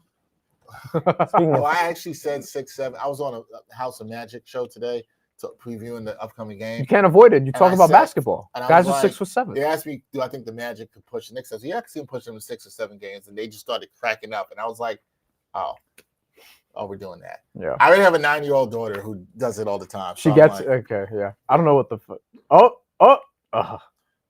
So I think he's 2 for 7 this year. That will be 28%, if I'm not mistaken. Maybe 28.5 exact. Mitch only with 5 rebounds, guys. 6? Damn it. We're talking about Anthony Davis. That's There's one. 6. There's 6. We're talking about AD as a trade piece. How about D'Lo probably on the move once again at the trade deadline? Who would want him? There's always going to be someone that needs that veteran point guard off the bench. There's always someone. Someone's going to get hurt. Someone. Yep. That's the thing. It's always an injury. That it's D'Angelo like, Russell has to be. I was so high on him coming out of college. Me man. too. I was so high too. on him, especially as a passer. I'm sure you wanted the Knicks to get him. I did. If he fell to He 4. felt, but they ended up with Porzingis, and It worked out. it worked. I didn't want Knicks to take Porzingis too, and it worked out. But man, Josh Hart, I had him at 5 rebounds. He's got 7. I also need Bridges in that parlay to get me 5 assists. He is 3. So D'Lo was an all-star. Not all stars are created equal. D'Lo's a good player. He earned that all-star bid, by the way. He earned that. He did. Even though he was a replacement for Victor Oladipo, but Victor Oladipo wasn't even that good that compared to the year before. No. I thought that was going to be the first of multiple All-Stars for him. Maybe Houston. He can go there and be like a backup guard. It depends if Reed Shepherd plays well enough. He's had some good games I lately. can see that. It's going to be somewhere like that. Like, it'll be a pretty good team. I mean, Houston might be better than pretty good, but you get what I'm saying. East Blue Drew said us. Knicks do not need D'Angelo Russell. Yeah, but guess what? If something were to happen at guard, If D'Angelo Russell with the lefty floater right there. I mean, him and Jordan Clarkson's an interesting 1v1. East Blue True made a good comment. And you know, if you watch the show, how this annoys me. He said, what makes me so mad in the offseason, Mitch hits step back threes. You know how I feel about off-season workout videos. Yeah. Can't stand them. Salute to Ben Simmons. No. Not even playing right now. He's still making videos. Is he? I don't know. Probably. Scott, what else? Bro, he can't even play for his national team. They don't mess with him like that. He doesn't even play in the NBL. He's Australian. Like, you know, it's funny. I'm gonna have to man. text somebody I know who does some work covering the NBL, and I gotta ask her if they would want Ben Simmons can get on a team there. I have to ask her. He should. He should be playing for the Sydney Kings right now. He could play in better leagues though. Australia is one of the better leagues. I mean, But he can play in. He could be the best playing leagues are in Europe. Yeah. Yes, I'm saying he could be playing there. Yeah. Could he play for, like, I don't know, Paris basketball and like Sure. the Euro League? Sure, but Yeah. or Valencia. But yeah, he should be playing in Australia. Australia, they'll pay you 6 figures. Like, but I don't think he cares about basketball like that. I feel like if he did, he'd be on a team. That's fair. That's fair. All right. And that was sort of the knock on him before. Jeff, we gotta ask this: who's your favorite golfer to watch right now? Oh, I mean, that's a good question. As I've always been a Spieth guy, well, again, objective journalist, but always been a Spieth guy, but he's not really the best guy to watch right now. Scotty and Rory are the easy answers. Those are the easy answers. But I think I got to look toward Tommy Fleetwood right now, who's the kind of the number 3 guy, who's British player who's been around for a decade, and now he's finally kind of broken through. At one on the PGA Tour, he was think about an NBA team that like finishes as a top 3 seed every year. Think about Chris Paul. Honestly. Kansas? Oh. Think about Chris Paul in terms of okay. think about if Chris Paul actually broke through and won that title with the Suns or something like that. That's what it kind of feels like. He was always knocking on the door, always second fiddle to a lot of guys. Who's the player that's most like the Knicks? That's a great golf. They gotta have. I guess they would have to have a drought. They have not won. They have not won in a while, but if they win, they also had to have really a lot of down years, and now are just finally kind of putting it together. I think Jordan Spieth would kind of be that guy. Will kind of be that guy. Spieth came out of the gates and just absolutely was the best player in the world from when he was 21 to 23, and he's now 32, and it's still kind of like when he gets it back.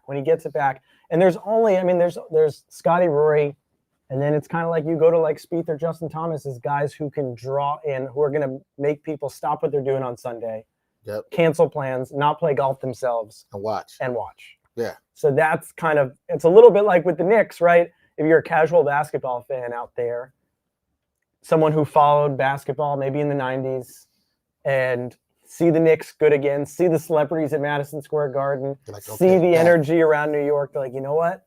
I need to pop back in and see this. And I got to go to the parade if it happens. Here's a question. What NBA team is John Daly? You got to think it's probably like an NBA. It's probably like an era, right? And it's got to be a team that had so much talent. You know what? Well, I'm trying to think a team that Lob won City that had a lot of Clippers. talent and just like Oh, they won? exploded. Like he won 2 major Yeah, he championships does have 2 early, majors. Adrian Broner? and kind of was No. No. kind of was a guy that you looked at. You're like, oh my god, this is gonna last forever, and then it just flames out in dramatic, but like, you know, you're blazing a trail of like you're watching John whole Calipari's Kentucky thing- Wildcats? you're watching the whole thing kind of break down, but you can't take your eyes off it.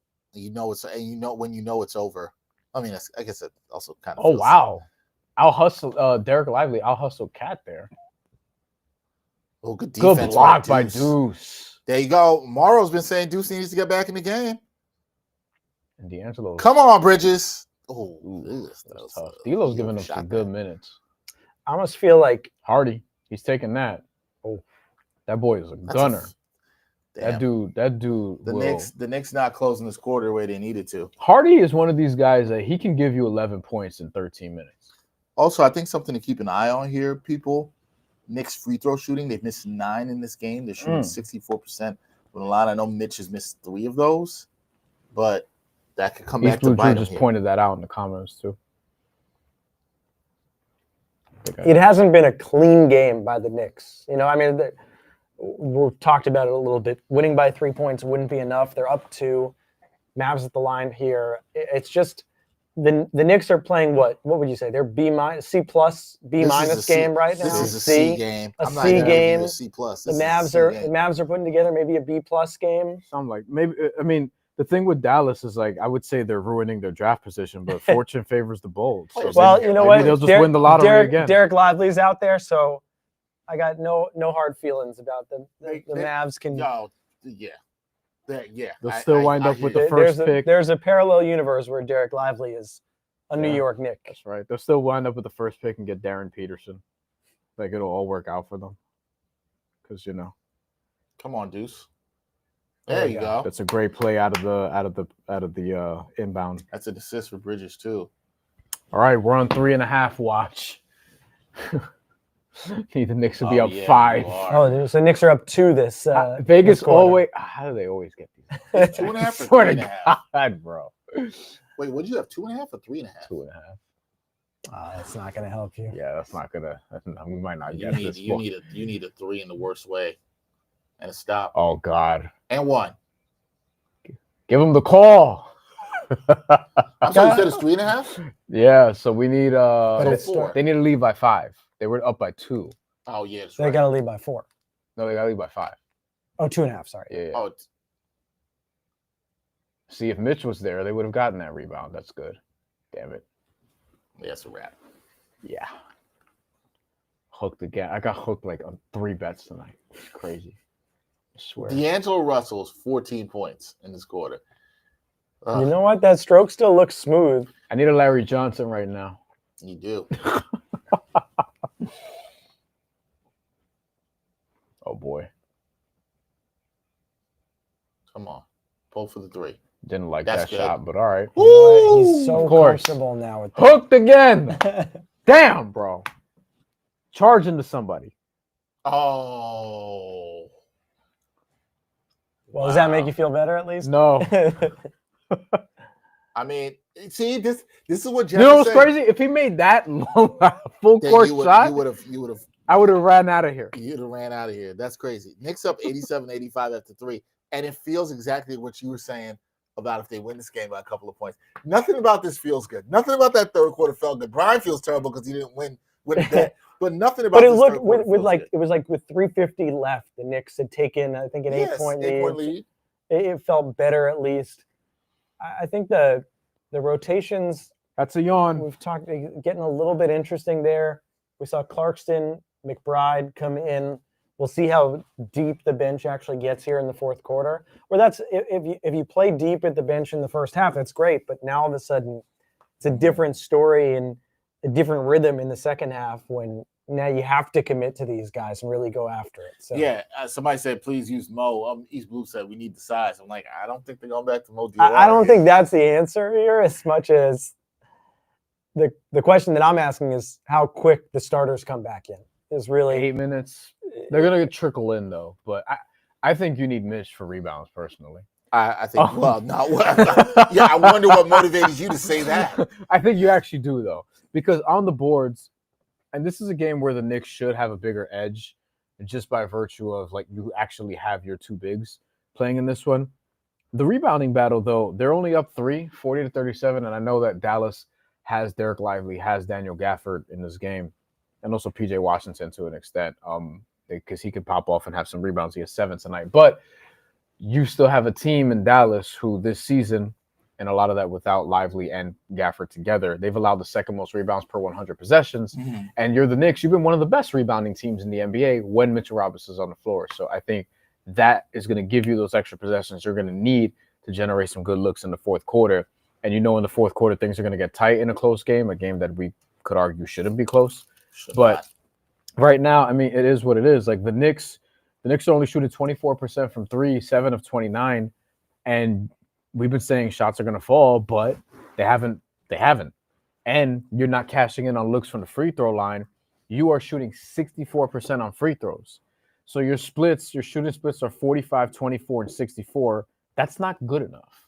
And you're playing a Dallas team that's missing Cooper Flagg, missing Kyrie Irving, missing Anthony Davis. Here's the thing. You said at the top, this team should not have played Jalen Brunson. They would not be anywhere without Jalen Brunson. He has 25 points on 11 to 2. Where would they be? That's more alarming though. Like you shouldn't need Jalen Brunson to beat this Dallas Mavericks team. You're right, but I think they looked at that game against the Heat on Monday night, and I think the Knicks, if they have Jalen Brunson playing in the fourth quarter, they win that game. And I feel more confident right now. Forget the teams, because Jalen Brunson is going to log 8 minutes or so in this fourth quarter. He's at 27 right now. And 27 points. They haven't held him back in these first 3 quarters. That makes me feel at least more confident that the Knicks will have the best player. Obviously, they'll have the best 2 players, maybe even the best 3 players. Yeah. Offensively on the floor down the stretch. Jalen Brunson is 27. How many points do you think the next Knick has? 11. 13. Who's that? Towns and Bridges are tied. Josh Hart has 11. No one else has double digits. Deuce only has 8. He's 3 for 9, which is surprising. I feel like he's had a good game. He just had a really good third quarter, so maybe that'll pick up. But yeah, I mean, it's interesting. Gershon Yabusele plus 17 in 15 minutes. I can't explain that one. Plus minus is just not really perfect. You want some NBA drama from around the league real quick? Of course. The Heat played the Warriors tonight. Jimmy Butler's second return. He did not play. Golden State sat a lot of guys. The Heat won. You remember, and there's Towns with a nice layup. Did Draymond call him out for ducking the smoke like he did for... No. Oh, okay. Heat fans, they were sure to do that. Jimmy Butler famously did not play in 4 games at Minnesota after being traded there, only a couple times. Regardless, you remember when he said he lost his joy? Bam had a hat that says "Joy Dealer." That's great. That he had during the game. You should hand that out to John Morant too. They could have been friendlier at the end there, but that's I would say Bam is it's not Bam's fault. That's how I would put that. Well, it feels like Jimmy has that relationship with every team after he leaves. This is true. This is true. More so with the front office than a lot of the players, but in this case, it didn't go well with players, coaches, and it extended beyond him and onto like his representation and the people around him who weren't necessarily fans of Bam. I feel like I've said too much. Let's move on.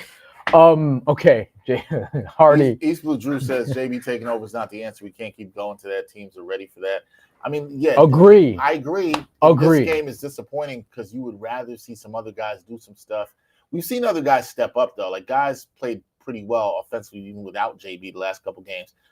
Cat. Did you see his reaction after missing that halfway shot? Down? 2 good drives from Cat. Like, he's getting to the basket. He's getting to the basket. So Cat's been better in the second half than he was in the first half. So yeah. I will say that. Yeah. Wow. Oh, my God. Angelo Russell.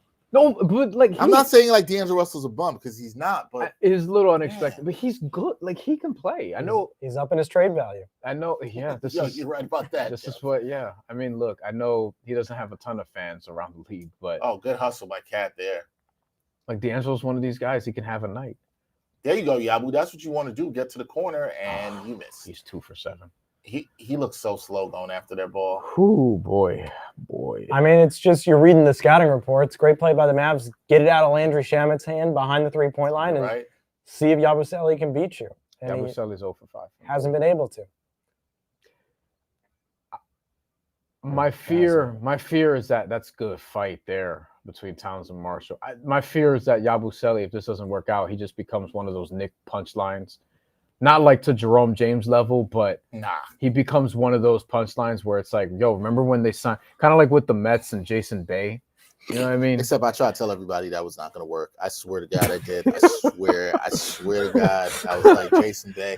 I don't know the last time I had a player that you were so convinced wasn't going to work, and you were right. Jason Bay is the one that comes to mind. I told it. I was like, I didn't like the signing. I didn't like anything about it. Oh, I thought everything he did in Pittsburgh was fraudulent. I was like, nope. And he went to Boston before the Mets. That was where he upped his trade. That's where he upped his trade value. They traded him they traded him in season. And he used free agency value. Yeah, he did. This is I was like, nope.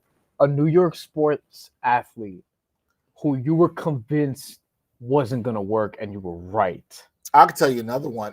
I stopped rooting for the team, and he's on my team, and then knew it was going to work either. I forgot about the Jets. The Jets have Aaron a bunch. Rodgers. Aaron Rodgers is could have told you that. There's a bunch of Jets. There's a bunch. Christian Hackenberg.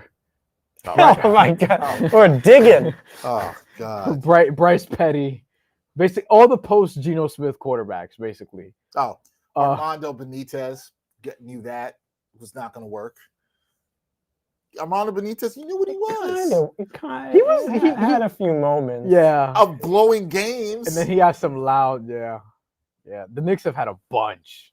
Steve Francis. Steve Francis is a good one. Well, who thought that was going to work? Listen, there were some Knicks fans back then who they were like, yo, maybe. It was Steve Francis.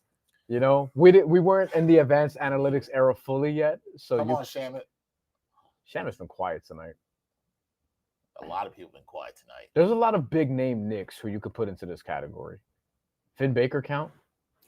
If you believed in that, you were a fool. Antonio McDyess?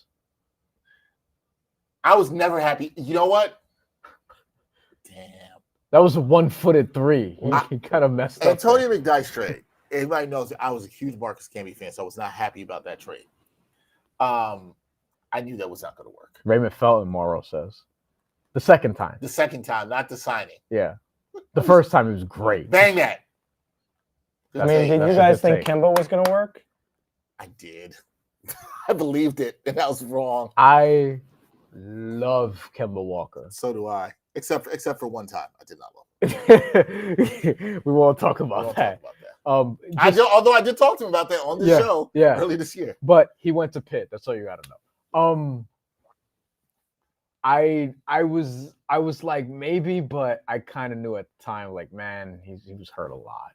I thought that he was an all-star 2 years before. I was like, all right, he was hurt one season. Like, he's going to bounce back. And every Celtics fan that I talked to was like, nah, he's cooked. His struggles were overstated in the beginning. And then he kept missing games because he was still an all-star his first year in Boston. He was good when he was healthy.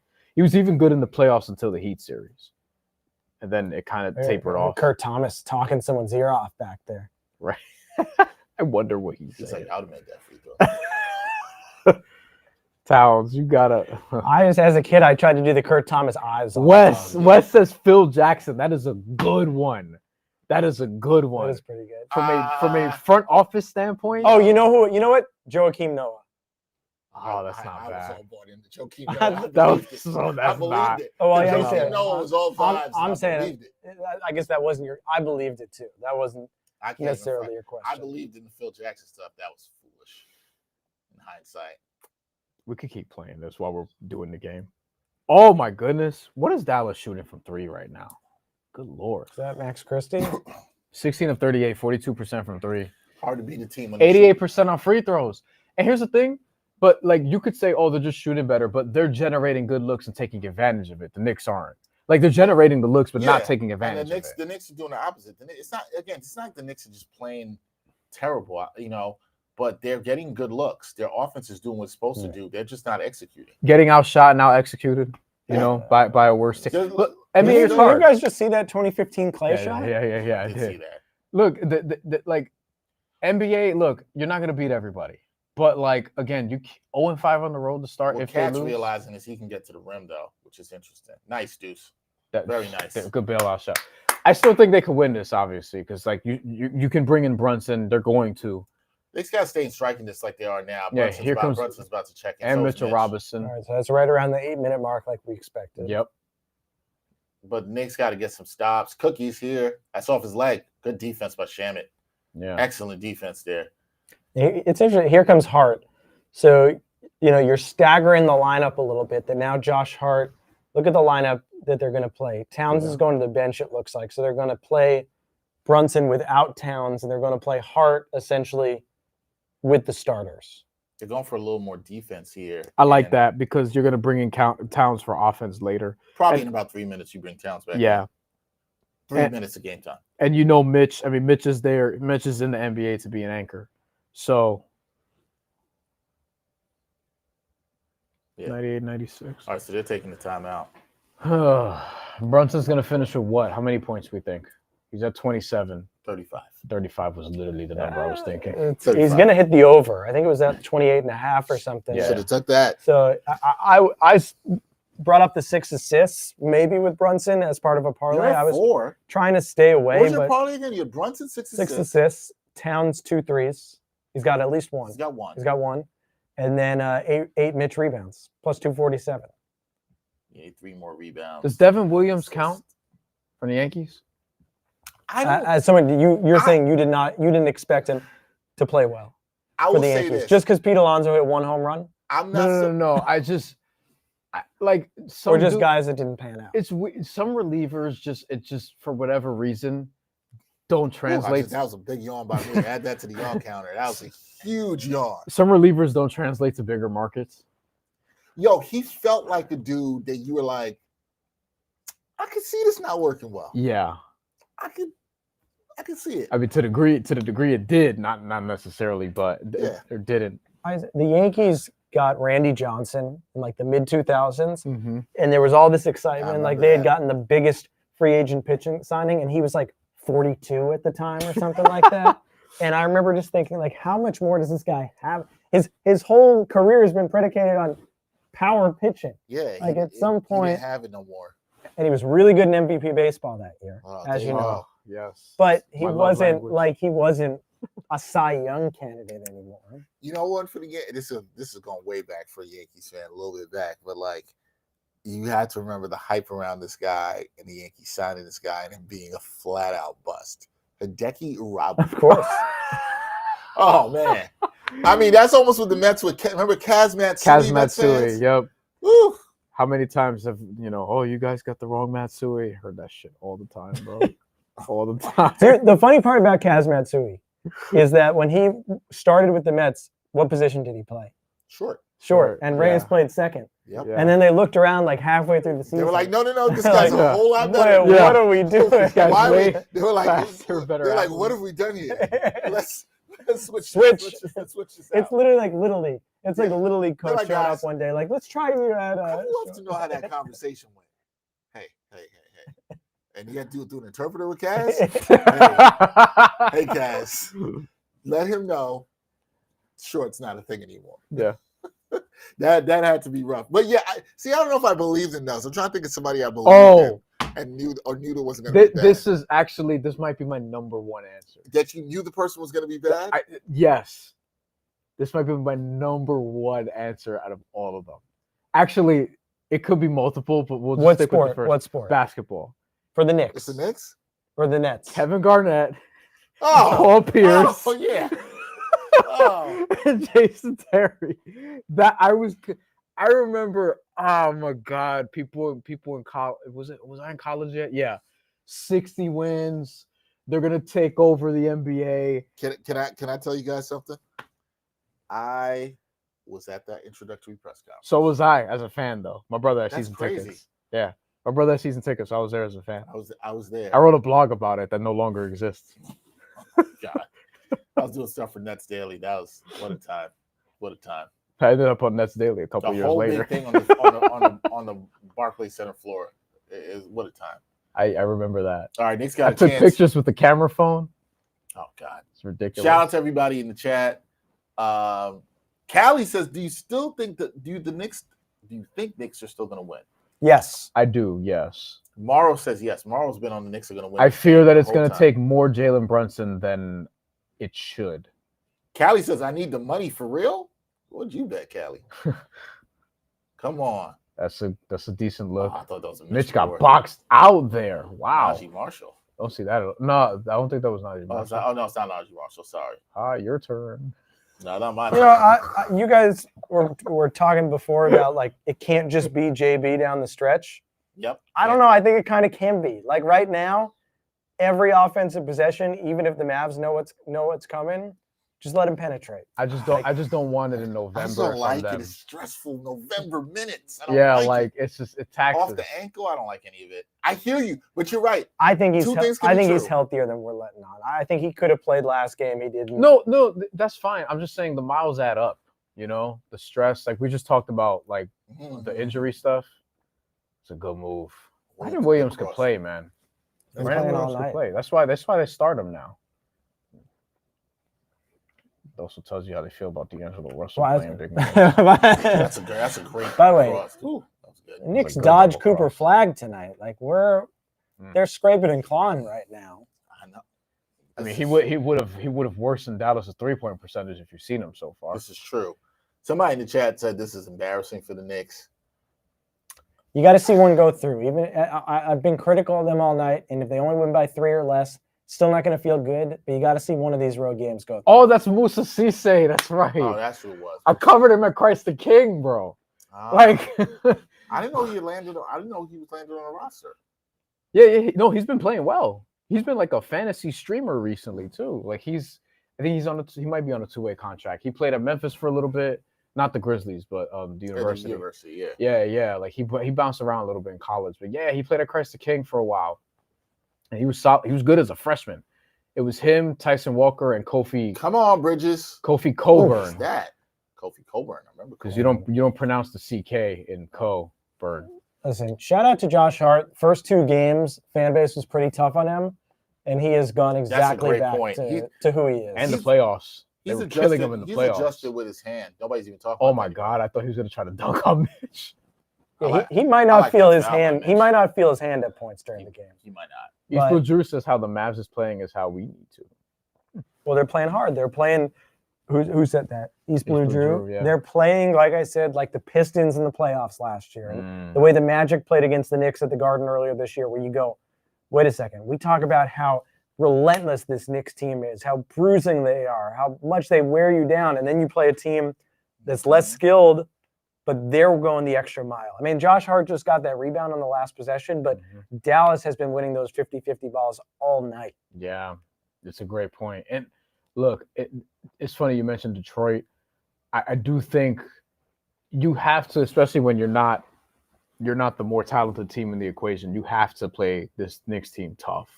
Like you just have to. You have to be principled. You have to stick to your principles, your rotations on defense. They just didn't there and allowed Josh Hart to take a wide open three. He's shot well tonight. They didn't do it there, but you have to win 50-50 balls, as you said. Downtown.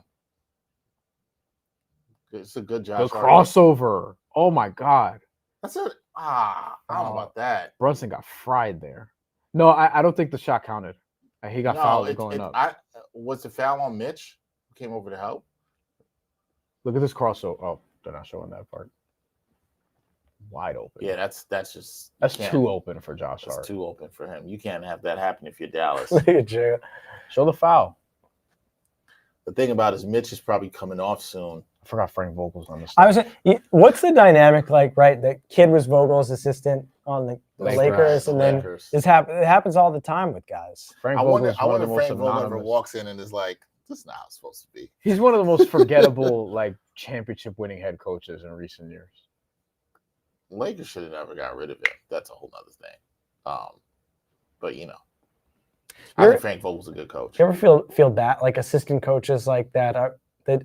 I can't say I've watched a ton of Jets this year, but seeing Steve Wilkes, seeing Steve Wilkes, who I think is a good coach, seeing him as an assistant on this Jets team, I was like, oh man, like. Yeah, but I see Robert Saleh as an assistant back in San Francisco, and I'm like, man, he looks like he's having fun again. And he wants back in. Okay, Mitch. All right, how many rebounds is that now for Mitch? Checking right now. No, he has more than 6. The question, he only has 6. You gotta be fucking kidding me. He only has 6 rebounds. I told you. Well, I thought he had tipped 6 one before. into his own basket. Did they take a rebound away? They've been doing that shit this year, bro. No. God, if he could get 2 offensive rebounds, or one right here, that would have been nice, but he got knocked away. Got put out. Come on, get a reboard. Good Lord. What the hell was that? Mitch is probably coming out soon. That wouldn't have even been a rebound. This is interesting. I'm a little I thought he might come out a little earlier. I'm a little shocked at how Mike has been keeping him in. Good defense by Deuce. He only has 6. You did talk about that he's been saying he can push Mitch a little bit more. Like, we might see Mitch hit 20 minutes tonight. It seems to me like Mike Brown is valuing defense here with the team he's got out on the floor. Oh, Brunson could have drew a foul there, and he didn't go up. That's Najee. Jersey's fine. Bridges can't panic like that. Bridges, what? You panic. That's a last year Bridges thing. Yeah, that's a bad pass I've seen Bridges have all year. Look at this. Just go up. You could have got fouled there probably. Yeah. Because P.J. Washington was out of position and really overplayed because he was expecting the fadeaway. And Najee Marshall almost bounced out off his head. All right, Knicks down 3, 4:39 and go. Man, this game has been a lot closer than I expected, man. A lot closer than I expected. And I'm sure a lot closer than everybody in the chat expected. Is everybody still keeping the faith? Are the Knicks going to win? I still do at the moment. Only 9 turnovers today. This is what I've been saying. The Knicks have played a pretty good game. Only 9 turnovers. Here's the thing. The major part of this game, and I'm going to look at one thing before I say this. I'm just going to keep talking. There's one thing I want to say before I make a complete statement on this. I'm just very curious about. Okay. Speaking of Nike commercials. The rebounding margin is even at 43 in this game. Yeah. What have the Knicks not done well tonight is one of the little things you have to do to winning a basketball game. One is you got to take care of the ball. They've taken care of the ball pretty well. 9 turnovers is fine through 44 minutes of the game. It's fine. Free throws. They missed 11. If the Knicks hit half of the free throws they missed, half of the free throws they missed, 5 or 6. Just 5. You give them 5, they're winning. They're winning by 2 points. Yeah. Not to mention 9 of 35 from 3, where you're 26%. And rebounds. So they only have 15. They have 15 offensive rebounds, and they're still not able to take advantage of it. That's a big part of it too. My thing is, and so what they've done things well. They've done the offensive rebounding part. They've rebounded fine. It's even, whatever. They haven't shot the 3 well. 3-point variance is going to happen. Some nights you're not going to shoot the 3 well. But what you can't have is 11 missed free throws. So you can't have that. I don't want to call him out as much because I think he's played well this season. But you look at Towns, 18 points, 12 rebounds sounds good. But then you get into the 1 for 5 from 3 and 5 for 9 from the from the foul line. Part of the culprit. But that means he's not in rhythm tonight. He's just not. When he's getting to the hoop, we've seen him take the ball to the hoop, and that's how he has scored a lot of those 18 points or on putbacks.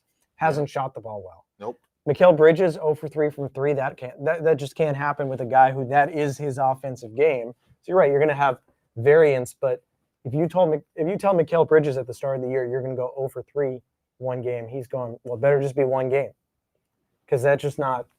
But you can't. You can't. You can't play with the free food you get, right? No. You got to hit the free throws, and that's the thing. If the Knicks are going to win this game now, can they stop the clock? Can they get to the line? Can they hit free throws?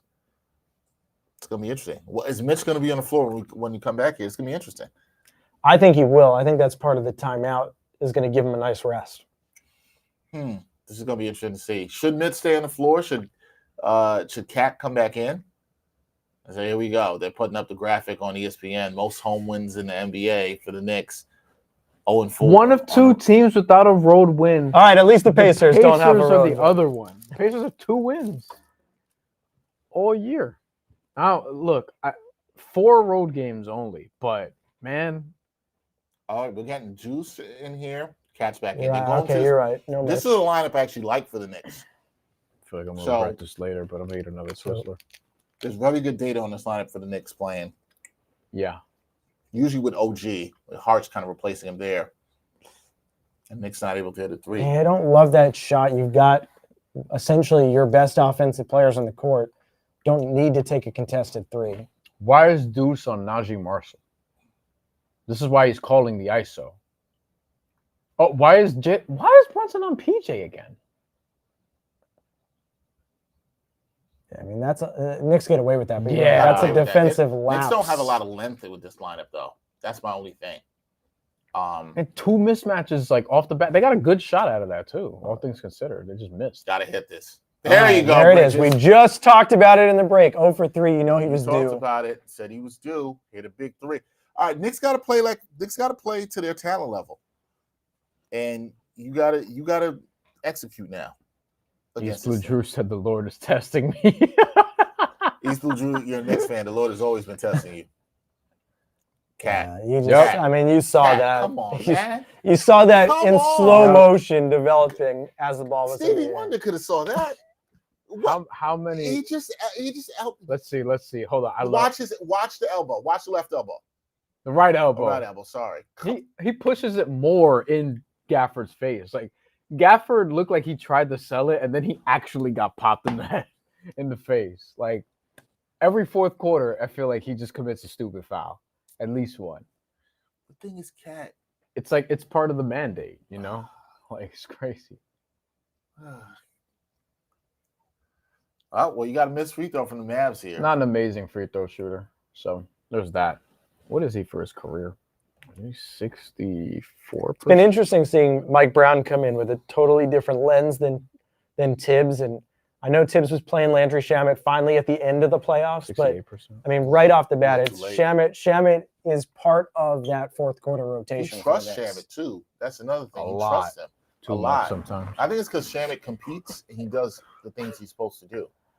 You see those minutes for Cat. Looks good, but this has not been a great Cat game.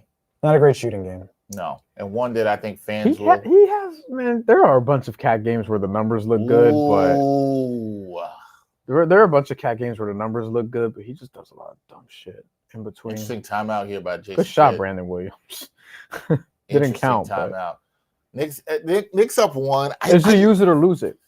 They have one left. They had one left before the 3-minute limit. I don't feel good about anything in this game. I don't. You sound like a Knicks fan this season. I don't feel good about anything in this game. Nothing feels good. It doesn't feel good. I mean, at this point, we're at this feeling of either they're going to escape with the win and we go, all right, that wasn't pretty.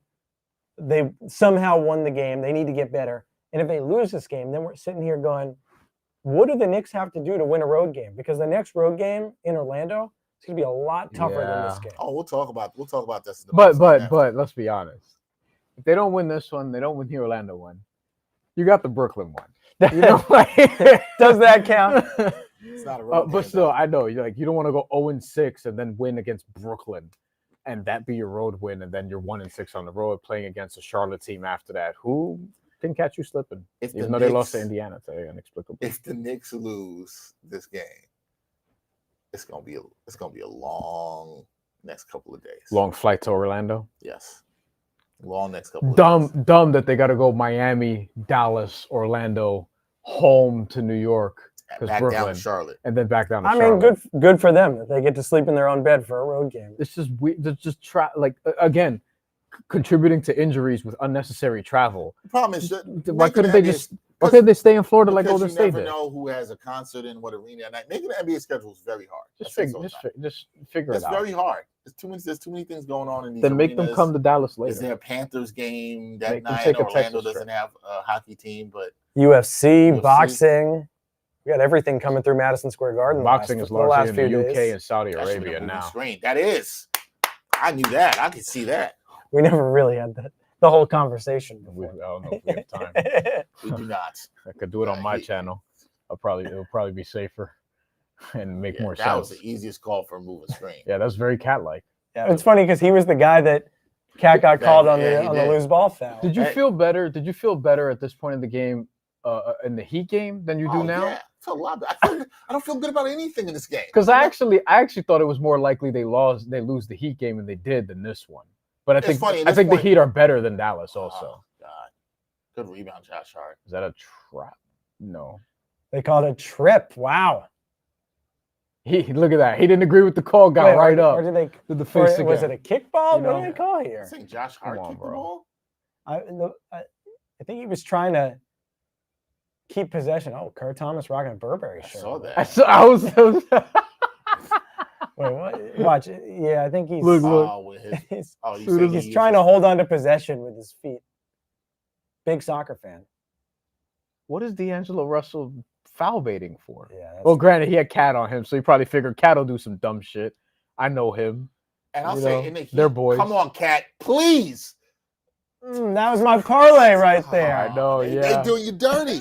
What is he, 1 for 7 at this point? Something similar to last game. Oh, good pass. What an entry. If you're going to hit him. That's a good foul, though. And again, Jalen Brunson in a matchup, they're just finding ways to do these cross matchups, and then they're getting a big on Jalen Brunson. Yeah, that was in transition a little bit more, but I mean, the Knicks, it was the same story against the Heat. The Knicks have had their chances. Look at PJ. He seeks him out, and Landry Shamet. Why is Landry Shamet even there?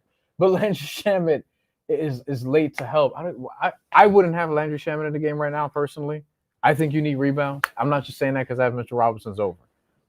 You are. You can just. I'm not. But I don't want Cat. If I'm the Knicks, if I'm Mike Brown, I don't want Cat playing center down the stretch. But this is funny. With his dumb fouls. I was asked this on the show I was on today, and it was like, can you trust the double big lineup down the stretch? And I said, you know what? You should use it against smaller teams to punish them. Can you use it against longer elite teams? This is the best example because the Mavs are going with a longer, taller lineup right now, and they're kind of having their way with the Knicks offensively. Yeah, it's a big miss.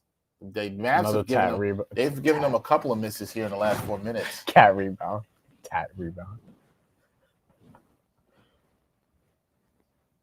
This feels like a Brunson bring me home game. Pocket pass. Come on, Bridges. Good Lord. Okay, Cat. I don't love. See, Mitch would have secured that. I don't love Hart not taking that teardrop. Like that's an I'm with you. I kind of agree with you on I'm that. with you.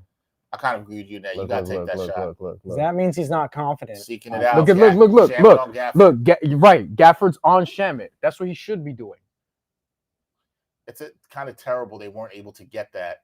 Oh, wow. That's a great effort by Gafford. Wow. The Knicks lack a size here. If you want to criticize Mike Brown for this, I understand this. I will. Wow. Honestly, I don't think this is the lineup you should be closing with, even if they do win this. They got to get a bucket in transition here. Take that layup, Shamet. No. I don't like that. No, I agree. Oh, come on. Oh, that's why he's in the game. That's why he's in the game. Good relocation. Some people didn't want him in the game. Still don't. Shamet said, get that out of here. Man. Still don't.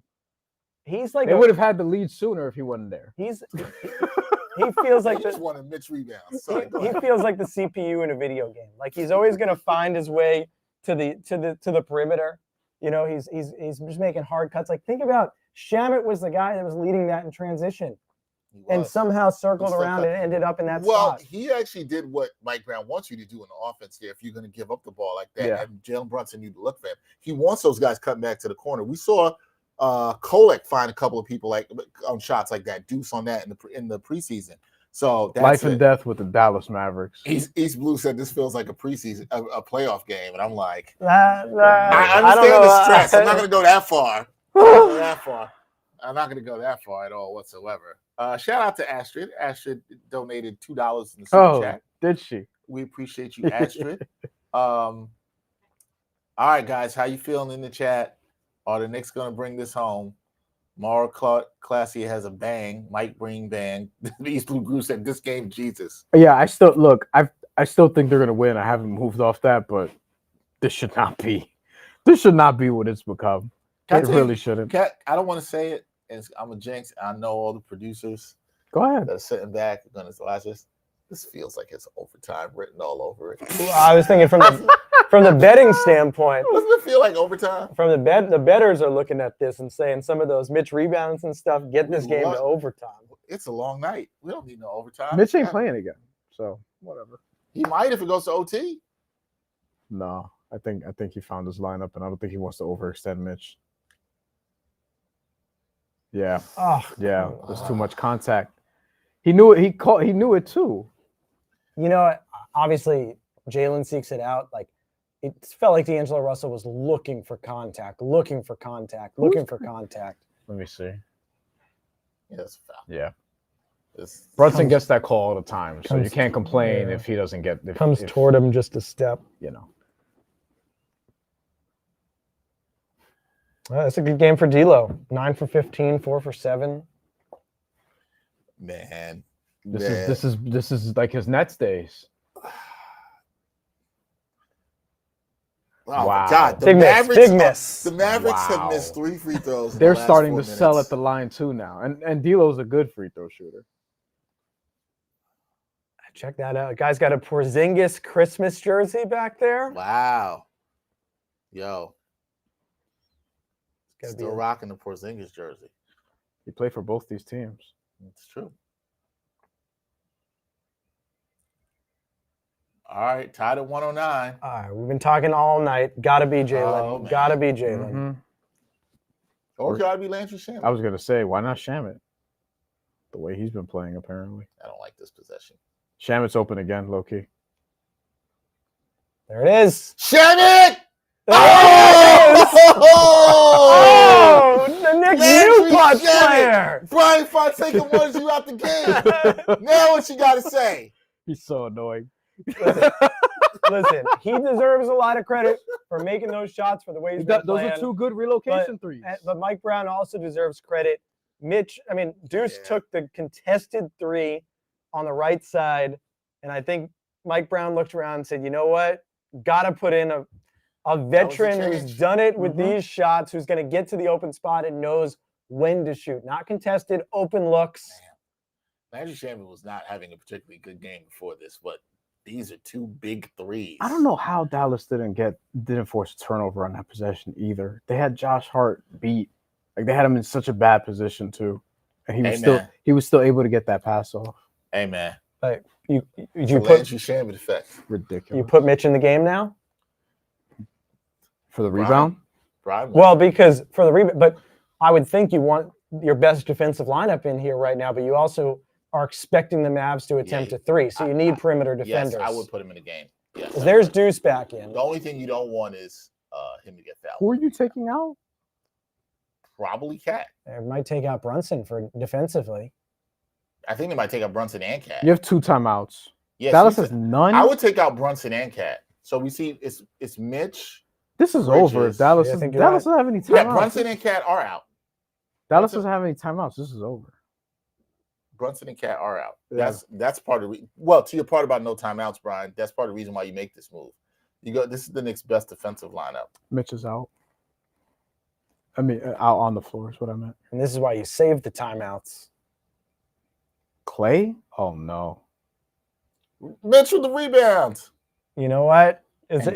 Clay's not playing well. It's a different time. It's a different time. Like that's why I was like, oh no. They were like, yo, can you turn back the clock? He in love, bro. If he ain't making that shot no more. Allen Houston headed toward the score table right now.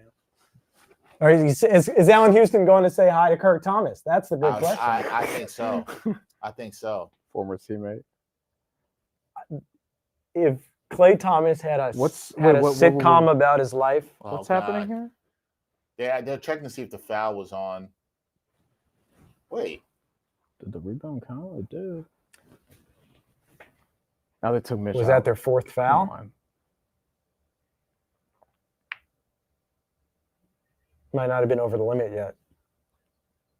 Oh yeah. Whose ball is it now? Knicks. The Knicks. They weren't over the limit. That's what it was. And look at this. Oh, okay. Who do they want at the free throw line? Shamet. He'll make these. We talked about course. Jalen Brunson closing it. Nope. Landry Shamet. Who knew Landry Shamet was the closer? You guys, I said give the I ball think to it's a Brunson. bigger problem. You need Landry Shamet to close out the Dallas Mavericks. That's fair. Mitch coming back in. There's a chance for another rebound. Bryan, there's a chance for you to go over. The Mavericks who are missed, he's not going to miss. Wait, Landry is Shamet Mitch doesn't at- miss. is Mitch at- Landry Shamet doesn't miss. Is What are we Mitch- talking is Mitch about? At 7, I'm not is worried Mitch about at, that. That's what's on the other end. yeah, is Mitch at 7 rebounds? Oh, of And course. Landry He Shamet misses the first one. Yo, stop being a man. He misses the first, man. He misses the first one, of course. Yeah, look, man. Hey, the Yo, Mitch's Mavericks, body language is hilarious, The bro. Mavericks could have. Well, Mitch is not even on the line to get the offensive rebound if Yeah. there is a miss. They're playing for the defense here. They know he's just gonna make it, so it's I fine. better make it. Oh, shit. Oh, Man. you guys are talking overtime. They're fine. man. They're fine. Are they? They're fine. Are they? Man, we just pumped you up, Landry Shamet. Damn it. Brandon Williams. Come on, get that rebound, Mitch. Yeah! We got the over, baby. Yeah. Over 7.5. Oh, Let's go. oh Talk man. about- I don't talk know about anybody was so happy for a Sweating, rebound. sweating out a Oh my bet. god. Just pure degeneracy. Pure. Oh, Oh my God. Joe, I bet you Joe texted me. oh, Guarantee God. you Joe. By the way, this game is not over. Mitch shooting 2 free throws. Yes, word. It's not. Mitch has to hit 1, and he's 1 of 14. Hey, I could use a 10. We laddered it. I don't care about it. Just win the damn game, man. Win the damn No game. timeouts for Dallas. Oh, 2 for 8. Oh, my Listen, goodness. listen. If Mike, what is Mike Brown telling the team right now? He's sending the assistant out. If Mitch misses this, which is 1 for 5 tonight, Knicks are probably going to foul. Give it 3 seconds. Guys coming up the court. I would do it. Yeah, they have no timeouts. Yeah, you got it. So 3 I think seconds. I yeah. agree with you.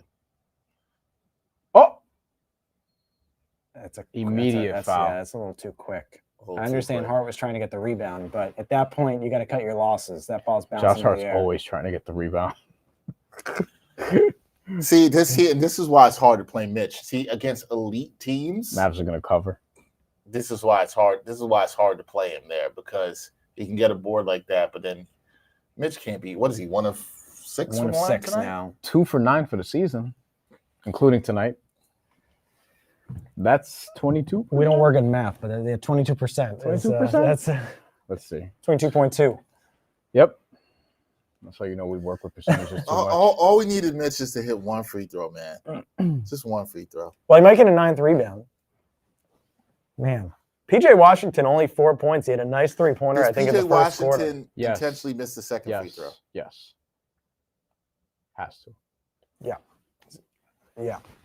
If they had a timeout left, it'd be. I still maybe don't a feel different good about story, any but- of this, man. I don't think you should. Don't feel good about anything in this game. I'm telling you. I don't. Like this is where it honestly- feels like a playoff game because nothing feels good here. Honestly, the last week, if it wasn't for Landry Shamet, like See, stop hating on Landry Shamet, man. this game and the Heat game. Landry Shamet saves lives out here, saving lives. Well, I bet against them last game. I was like, they're not getting that Shamet game again.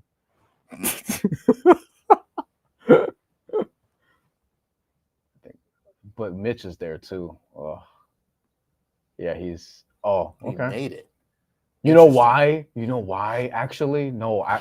Because what they can do is, There's a lot of time left. Like, yeah, they have another chance. They give 5.9 seconds. yeah, they're going to foul in 1 second.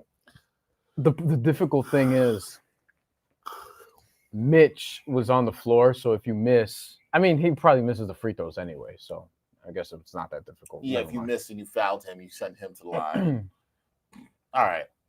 Man, it was like This is a lot. 2 years ago. The Knicks blew a game in Dallas. They gave up like 9 points in the remember last that. 30 seconds remember or that. something. Like, And Luka hit the Luka hit the crazy shot. yeah. feels like it was only like, I think 2 or 3 years ago. Think about how different this team is.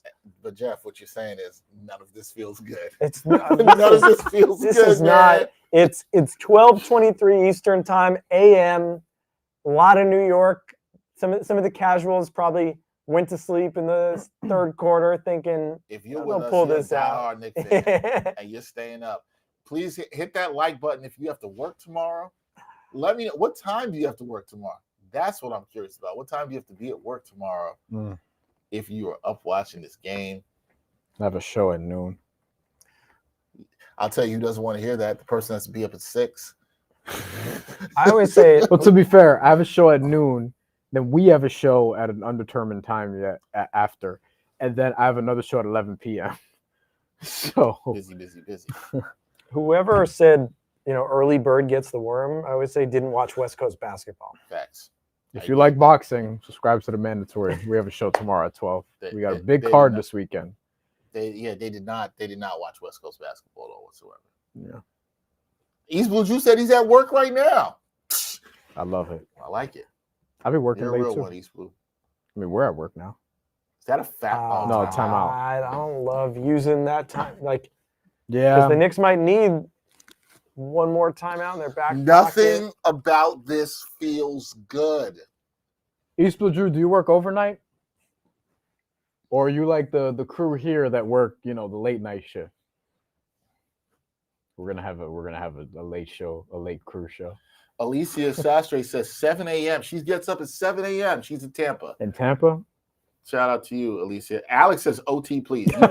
Alex, there's only one reason you said OT. What over do you need, Alex? Either two things. Either you don't work early. I'm not saying you don't work, but you don't work early, or you got some money riding on this. You need free basketball is what you need.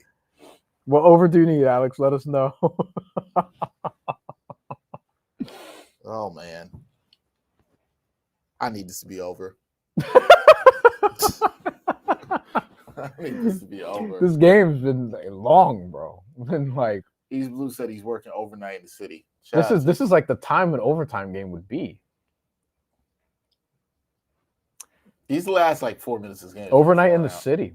Damn. Overnight. Salute to everybody working you overnight. You gotta draw something up right now. I mean, so Josh Hart inbounding. Look at how they're stretching this floor now. Stretching the back court. Who does Dallas want to get the ball right now? He's probably going to crisscross with Bridges here and try to curl something around to the corner. There it is. No, Brunson. I thought they fouled him. Those are 2 big seconds that he took off the clock. The Cuban. All right, Jalen Brunson can bring it home. Yeah. East Blue Drew said, "I can't afford OT right now. I almost got in trouble screaming. Sham wow. Don't get fired, man. Don't get fired, man. Because of the Knicks. Don't let that happen. We don't want you to get fired. We want you to be able to enjoy these games. He hasn't scored in the fourth quarter, has he? 27 points. The over-under. That's probably what he needs. That's probably what Alex needs. He needs, I think it was 28 and a half, so he needs 2 brothers. Oh, my God. I told you I don't like anything about this game, man. Oh Alex, if that's what you need, I know. Now, Dallas is not going to get a great shot off, but you better not foul them. Yeah, Mike Brown saying no fouls. I mean, you make the shot, right? This is a little bit of that because Dallas can't advance Duke Butler national championship game. Do you miss the shot to bounce? Because that probably takes a second off the clock. No, because Lively will get it, or PJ, and it's gonna. Yeah, I'm not. It doesn't matter if they shoot a 3 or 2. Yeah, I'm not doing that. It's all right because now they got a chance to set it all up. If they get this to Clay, I'm gonna scream. Like it's not. Well, who do you give it to? I don't like anything about this, man. Brandon Williams, Max Christie. I think Max Christie. Max Christie's on with Jalen Brunson back there. That's what they want to get it to. Oh my God.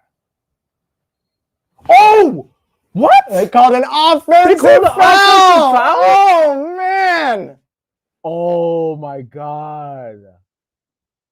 I see a Mavericks fan celebrating, not realizing what just happened. Mavericks fans are gonna say this is rigged. Uses the right arm and throws him. What is this? Or is it on a pick? Damn, that was too good of a play. That's bad. I think it was on Williams, right? Yeah, it had to be. I'd love to see that again. Wait, can they review this? I want to see what happened. No one's got any timeouts. Chaos. We're not getting a review. They tried to sell the foul. They tried to shoot that. He headbutted Josh Hart in the stomach. So the Knicks win 113-111. And this has, I don't know if we've ever done a watch party where I've watched the win and felt less inspired. Jalen Brunson hooked some people who took us over, by the way, with the missed free throw. All right, here we But go. you get to watch Yeah, this again. okay. What a pass. Oh, my God. Oh, he just takes his left hand and spins Shamet around. That's Can what we they're slow saying. motion? Yeah. Okay, what's the slow He's motion? gonna he's gonna hook the left hand. That's a good call. Yeah. Damn, I didn't even see it. I got credit to ref. Look, on that. Shaman making winning plays. Shamet sold it. Yo, Shamet man. sold it. Yeah, The he hand did. wasn't Hey, man. around. He sold it. I agree. He sold Hey, it. everybody, you thought the game on Friday was the Landry Shamet game? No. This was the Landry Shamet game. He was clutch. He had big threes. He came with a defensive play. Look at the Mavs fans celebrating that. Yeah, celebrating not knowing. Yeah, that is crazy, man. Landry Shamet came with it. I didn't even see that. I couldn't see that in real time. That was a good call by the ref. Now, shout out to Mauro Siasia. Sorry, Mauro, didn't want to get your name wrong. You did say they were going to win. But the question I have for everybody is, do you feel good about this win? Do you feel good about this win at all? That win kind of sucked, didn't it? It did. All right. A win is a win, but Should we take some positives for a second? We'll get to that. it's the worst win of the season. We'll get to the win in 1 second. I agree. We'll get to that 1 second. Let's reset everybody. What a win's a win. Knicks Watch Party live post-game reaction. Dexter Henry, Bryan Fonseca, joined with our wonderful guest, Jeff Eisenband, fantastic golf broadcaster extraordinaire, huge Knicks fan. Watch the game with us tonight. The Knicks get this victory, 2-point victory over the Dallas Mavericks, 113-111. East Blue Drew in the comments said this felt like a playoff game. I kind of understand what you were saying, but it shouldn't feel like this against the Mavericks. It's the Mavericks. And it's late. Without Anthony Davis, Cooper Flag, Yes, Kyrie Irving, most notably. it's late. We're recording this. It is 12:30 Eastern. And the Knicks had everybody except OG, basically.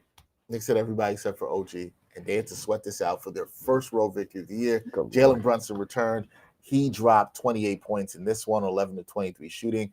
But the real story here is Landry Shamet, who came up big. I know it sounds crazy to say that, but I guarantee that's what our headlines are going to be. ShamWow might be the back page tomorrow. The real story is Landry Shamet. It is. And it's happened multiple times this year. That's done. It's so annoying. Now, our guest here, Jeff, asked a very good question that I think we should lead this post-game talk off with, which is, do you feel good? Two questions. Do you feel good about this? And are there any positives out of the Knicks getting their first road win of the season? I think the positives are when the Knicks have had their backs against the wall on the road so far this season, they haven't performed in the clutch. Landry Shamet might have been the fourth or fifth guy you might have had on the list of performing in the clutch tonight. I know he had that good game a couple games ago, but I think there's some sort of positive that you have to take away in terms of when the adversity faced the Knicks. They found the open man. They found the open look. They found someone who would make the shot. Because if Landry Shamet misses either of those two threes, we are having a very different conversation right now. Oh, yeah. A very different conversation. So he came through. That to me is in the moment when Dallas missed a few free throws, Dallas is not as experienced of a team, not as talented as a team. They should be the team that's making those mistakes down the stretch, but they made mistakes. The Knicks took care of business in the last few minutes. So they somehow got it done. I was critical all night that if they won by 3 or less, it wouldn't feel good. 2 points does not feel good. No. But they came through in those final minutes. Jalen Brunson, first Knicks player with 25-plus points in his first 4 road games of the season. Knicks finally get a road win after 3 losses on the road. 3 losses on the road here. They finally do get one. Bryan just sat here while you said all that, Jeff, and I saw him sit there with a look on his face that was like, yo, I'm not impressed by any of this. Yeah. Bryan, you're not impressed by any of this? You know what I feel about this game? My shirt says it all. Both teams played hard. That's how I feel about this game. Both teams played hard, or did they? What do you say? Anything that leaves you impressed by this, Bryan? You know how when you watch a boxer who's like a heavy favorite, and then you watch them face they're an up-and-coming prospect or like 17-0, 15 knockouts, and they're fighting some journeyman you've never heard of or seen, and it's like, oh, this person's next up, like the guy who's 17-0, and the person that they're fighting is like a minus 3,000 underdog or plus 3,000 underdog or whatever. And you watch the fight and the fighter wins by like majority decision. And you're like, they barely won or they probably didn't deserve to win. What happened there? Like, this is kind of how I feel about this. Like, I'm like, they played not great and they beat a team who wasn't great. And a win is a win. Like, this is the positive in all of this is like, you get a win in the win column. Like, the literal thing you needed from this game was a victory, regardless of how you did it. Does it expose some other things that could be problematic in the future? I mean, the Knicks in totality haven't really had a great week. If you look at it, coming back to the Orlando game from last week, where Paolo Banchero got hurt and you still lost by a significant amount. Mm-hmm. Coming over to the Heat game where you won a track meet with them and you needed a historic first half from Karl-Anthony Towns and a historic game from Landry Shamet, who looked like Allen Houston in that game. And then you go into the Heat game Monday and you could have won that game and you were probably playing better in that game than you did in this one, and you didn't end up winning. The Heat, didn't have Bam Adebayo, Tyler Hero, you didn't have Jalen Brunson. So it wasn't necessarily a wash because you still had Karl-Anthony Towns in that game, didn't have OG Anunoby, but you had enough to win and you didn't. And then in this one, they at least got it done. So they need to just start playing better. They need to string together more consistently good performances. On the road, it's been a struggle. I don't think it's a home road thing specifically. I just think they need to play better consistently. This week's been kind of uneasy. Also, the Memphis game, we talked about it. Like, that was that game well. Yeah, they didn't close that game well. They were the first half of the Grizzlies game was some of the best Knicks basketball we've seen all season long. And it feels like ever since that first half, it's been a little just uneasy, weird, not consistent, missing shots, missing a lot of free throws in this game too. Had other chances to put this away, and then Dallas kept, fighting. Credit to them. I think we should credit Dallas more than we are, as a matter of fact, because Dallas, they do have NBA players. They're missing Cooper Flagg, Kyrie Irving, and Anthony Davis, but they do have PJ Washington, who's legitimately good. Derek Lively and Daniel Gafford played together for the fourth time today. That mattered. That ended up mattering, I think, more than people would suggest. Najee Marshall was good. Brandon Williams is legit. D'Angelo Russell had a really good night. Like, they have players who can play. But this is a team that you have a lot more talent than on paper, and it didn't look that way in this game. It didn't. And now you've got some of the Mavericks fans or gamblers, or y'all could be both, have entered the chat saying the referee needs to get suspended. The Mavericks got robbed. The Mavericks missed free throws down the stretch too, who had done a good job at the line. They missed 3 or 4 free throws in the last 4 minutes. They put themselves in that spot too. They put themselves in the spot, and that was a good offensive foul call. There's no way you can watch that and say that was a bad call. Like, I was shocked at it live. I was like, oh, the Knicks might have called one. But no. The Knicks did not get a break. That was a good call. Wrap around, man. There's no getting out of here. I don't feel great about it. I think, you said a lot of stuff, Bryan. They do need to play better. They haven't really played well. But this past week. Yeah. I don't want to say they haven't. They are played 9-5. They've won 9 out of their 14 games. Mm-hmm. They won their first road game. We'll see if this can they got to play much better against Orlando on Saturday afternoon. Better than they did last time, for sure. Absolutely have to. Some of their peers are like Detroit's getting it done. You know what I mean? Orlando's kind of starting to figure it out a little bit. They're starting to feel good. So they do have to. And Miami quietly, they beat Golden State again today, rising up the standings a little bit. Like they have to figure some things out. I don't want to be overly dramatic. They have to play more consistently. Yeah, they have to play. They have to play to their talent level. Like, this is a team that could be the 1 seed in the Eastern Conference. I think that's the best point that's been made, because they played to the talent of the Mavericks at points tonight. And you talked about the Grizzlies game, and if there's a critique maybe on the Knicks season, it's that they're playing to their talent. Because you think about some of those early games against the Cavs, the Celtics, even the Bucks game that they lost on the road, those were high-quality basketball games. Mm-hmm. That was not what we saw tonight necessarily. And some of its adjustments, we said the last 2 games, Karl-Anthony Towns has not shot the ball well. Nope. So when you're not shooting well, your Towns, get it inside. Get the ball inside. Do what you do best. Use your physicality. And he's done that at points this season. You have to adjust. I said that Mike Brown made a really good adjustment. I thought that Deuce McBride was in with that lineup. He didn't see what he liked. He put Landry Shamet in, and that was a crucial adjustment. But you've got to make those adjustments as the game goes on. And it's something that we talked about in the first half.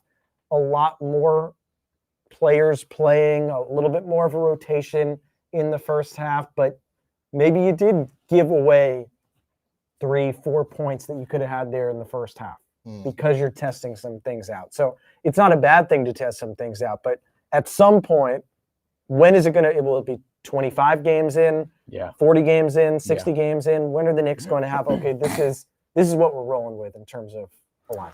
And I think you figure, I'll give it this. I think you got to get to the top of the next year, 2026 calendar year. I think that's when you start figuring some things out. You'll have a good sample size. Christmas. Look, you made a great point, Jeff. Yeah. Landry Shamet, 9 points tonight. Obviously, 6 huge ones in the fourth quarter. Should have been 2 more. He missed the free throw. Missed the free throw. Should have 2 more. Landry Shamet, as much as we're praising him, Landry Shamet as plus minus does not tell you everything. Landry Shamet was a -10 tonight. Gershon Yabusele, did Gershon Yabusele lead the team in plus minus? He did at plus 15. That was not what we saw. Okay, he had 4.27 from the field, 0.5 from downtown. Landry Shamet hit the biggest buckets of the game. You talked about, Jeff, about the fact that Coach Brown made the switch, which is, I don't want to call it a gutsy call. It's kind of a thing you see in a game. You saw something not work. Listen, he had a good feel of it. It feels like he's got a good pulse on what Shamet can do, but then to trust him, and when Shamet rewards you in this way, it makes you say, okay, we can trust him more as we move forward. He rewarded him. He put me in the game, coach, and he did what he's supposed to do. And it's also unfortunate because he's played really well this year, but who missed the 2 critical shots in the last game down the stretch? Deuce McBride. So there's something, when all is said, you're talking about the numbers not telling the whole story. Deuce hasn't played his best basketball in the clutch, and there was a change that was made today. And so we'll see, obviously he didn't have to be the guy tonight. Jalen Brunson was back, so you weren't trying to find that spark from the guard position. The other thing that we haven't talked about, and we're going to keep talking about, is OG Anunoby not being in the lineup. Huge. You're missing your best perimeter defender. You're missing such an anchor to this team. Yeah. And look, injuries happen in basketball. You can't just sit around all season and make an excuse about that. But this team is going to have to figure out how to play better defense on the perimeter without OG Anunoby. And if it's Josh Hart that steps up, if it's Mikal Bridges that steps up, Yabusele that steps up, someone's got to step up and be that outer anchor to the team. Here's one more thing I wanted to point out real quick. This is a betting stat, but it's also a stat that encompasses like how a team is playing in a specific quarter. In the fourth quarter, there are only 2 teams worse than the Knicks at covering fourth quarter spread. That's the Washington Wizards and the Sacramento Kings, which is an indicator of you're not playing well in fourth quarters. And this is something that we saw. You don't think those teams are? No, but this is also something. This is something that we saw. Yeah, because he brought up the Wizards. It's almost that's true. Blame it on the Wizards. Also, almost 1 a.m. But like they didn't close that well in the first game against Cleveland. Boston, they even messed around and let Boston get back into that one. Obviously, you lose the 3 straight with Miami, Milwaukee, Chicago, Memphis. And then you go on to Memphis. Because after that, they took care of Minnesota, they took care of Washington, Brooklyn, they got it together, and that's where they looked like they were really firing. They won 4 straight, a couple soft matchups in there, but still, wins are wins. Memphis is where they messed around a little bit. So yeah, over the last 8-9 days or so, it's been a little uneasy. It's the ebbs and flows of the season. They can get back to where they were before, but this next game against Orlando, and we're going to talk about it more tomorrow, it's a very big one for obvious reasons. You're trying to get your lick back against a team that started to play better and figure it out. Paolo Banchero's not back yet, but this team has looked pretty good when one of them, in terms of one of Paolo Banchero and Franz Wagner is on the floor. Not that they're necessarily better without one, but they haven't figured out how to be great with both of them consistently this year yet. With the new acquisition of Desmond Bane, they're still figuring things out, as a lot of teams are. But that's the big game you have on this road trip. That's the one that you circle because after that you have the Nets and the Hornets, which should be winnable. The Nets in particular, the Hornets actually have enough talent that they can make that a little tricky, especially if Dallas could. Yeah, we'll see. Look, the Knicks in this game, I think you talked about the defensive issues here too. This was a game in which they only shot 29% from downtown. The Mavericks shot 16 of 44, 36% from downtown. So Knicks had 12 made threes. The Mavericks did have their free throw struggles in the end, even though they shot 83%. Again, the Knicks only shot what they shoot from the free throw line, 19 of 35. Oh. That is 54%, guys. Oh. That is the main reason for me in this game why this game is close. It was 16 free throws. And a lot of those free throws are missed down the stretch. A lot missed down the stretch. 16 free throws and they missed this game. This game is not, if they hit 8 of those, half of those, we're talking about a different game. I know Mitchell Robinson missed 6, right? I understand that, but you got to hit your free throws from the guys that can. They got to. There's things, as Bryan is saying, that they have to clean up here. They've got to definitely clean up. And you're right. They have time. Without OG Anunoby, this is a team coming in tonight, according to Cleaning the Glass, 17th in the league in defensive rating. They've got to clean up things on defense. I think they will. You said look for positives. Yeah. You can look for negatives if you want too. I mean, yeah. I think a positive. We don't work for the Knicks. Who gives a shit? I think a positive. I think a positive is that what you said about the change, that Mike Brown trusts Landry Shamet. In a way that, and I don't want to do this for all the fans out here, and I'm not trying to bring the Tibbs comparison, in a way that Tibbs couldn't even trust Landry Shamet to not be the 9th man. To be fair, Landry Shamet could have hit a shot last year in the regular season. So. But he was coming off the injury, exactly. Shoulder to start. Yeah, but that's what I'm saying. Like, how could started playing good towards the end of the season. How could you rely on him in those big spots? That is fair. But what I like is that if Brown, this is my thing. If Brown sees something in someone doing something, he's not going to just, hey, we'll just stick it to this plan. This player is going to play all the time down the stretch. Hey, Deuce doesn't have it. I think Shamet does. Yep. He had a feel. I can't wait to hear his comments after the game on this, but I think that's a positive out of this. The other major positive, obviously, is Jalen Brunson came back and looks healthy. That is a major positive. Now, don't like that he had to play the amount of minutes that he had. Do not like that he had to carry the amount of load that he did tonight. I think you could say that's a negative. And he only had 1 point, I believe, in the fourth quarter. Yeah. So that could have contributed, not necessarily fresh. Not as fresh. Conditioning might not be right. Negatives, I think I agree with you completely.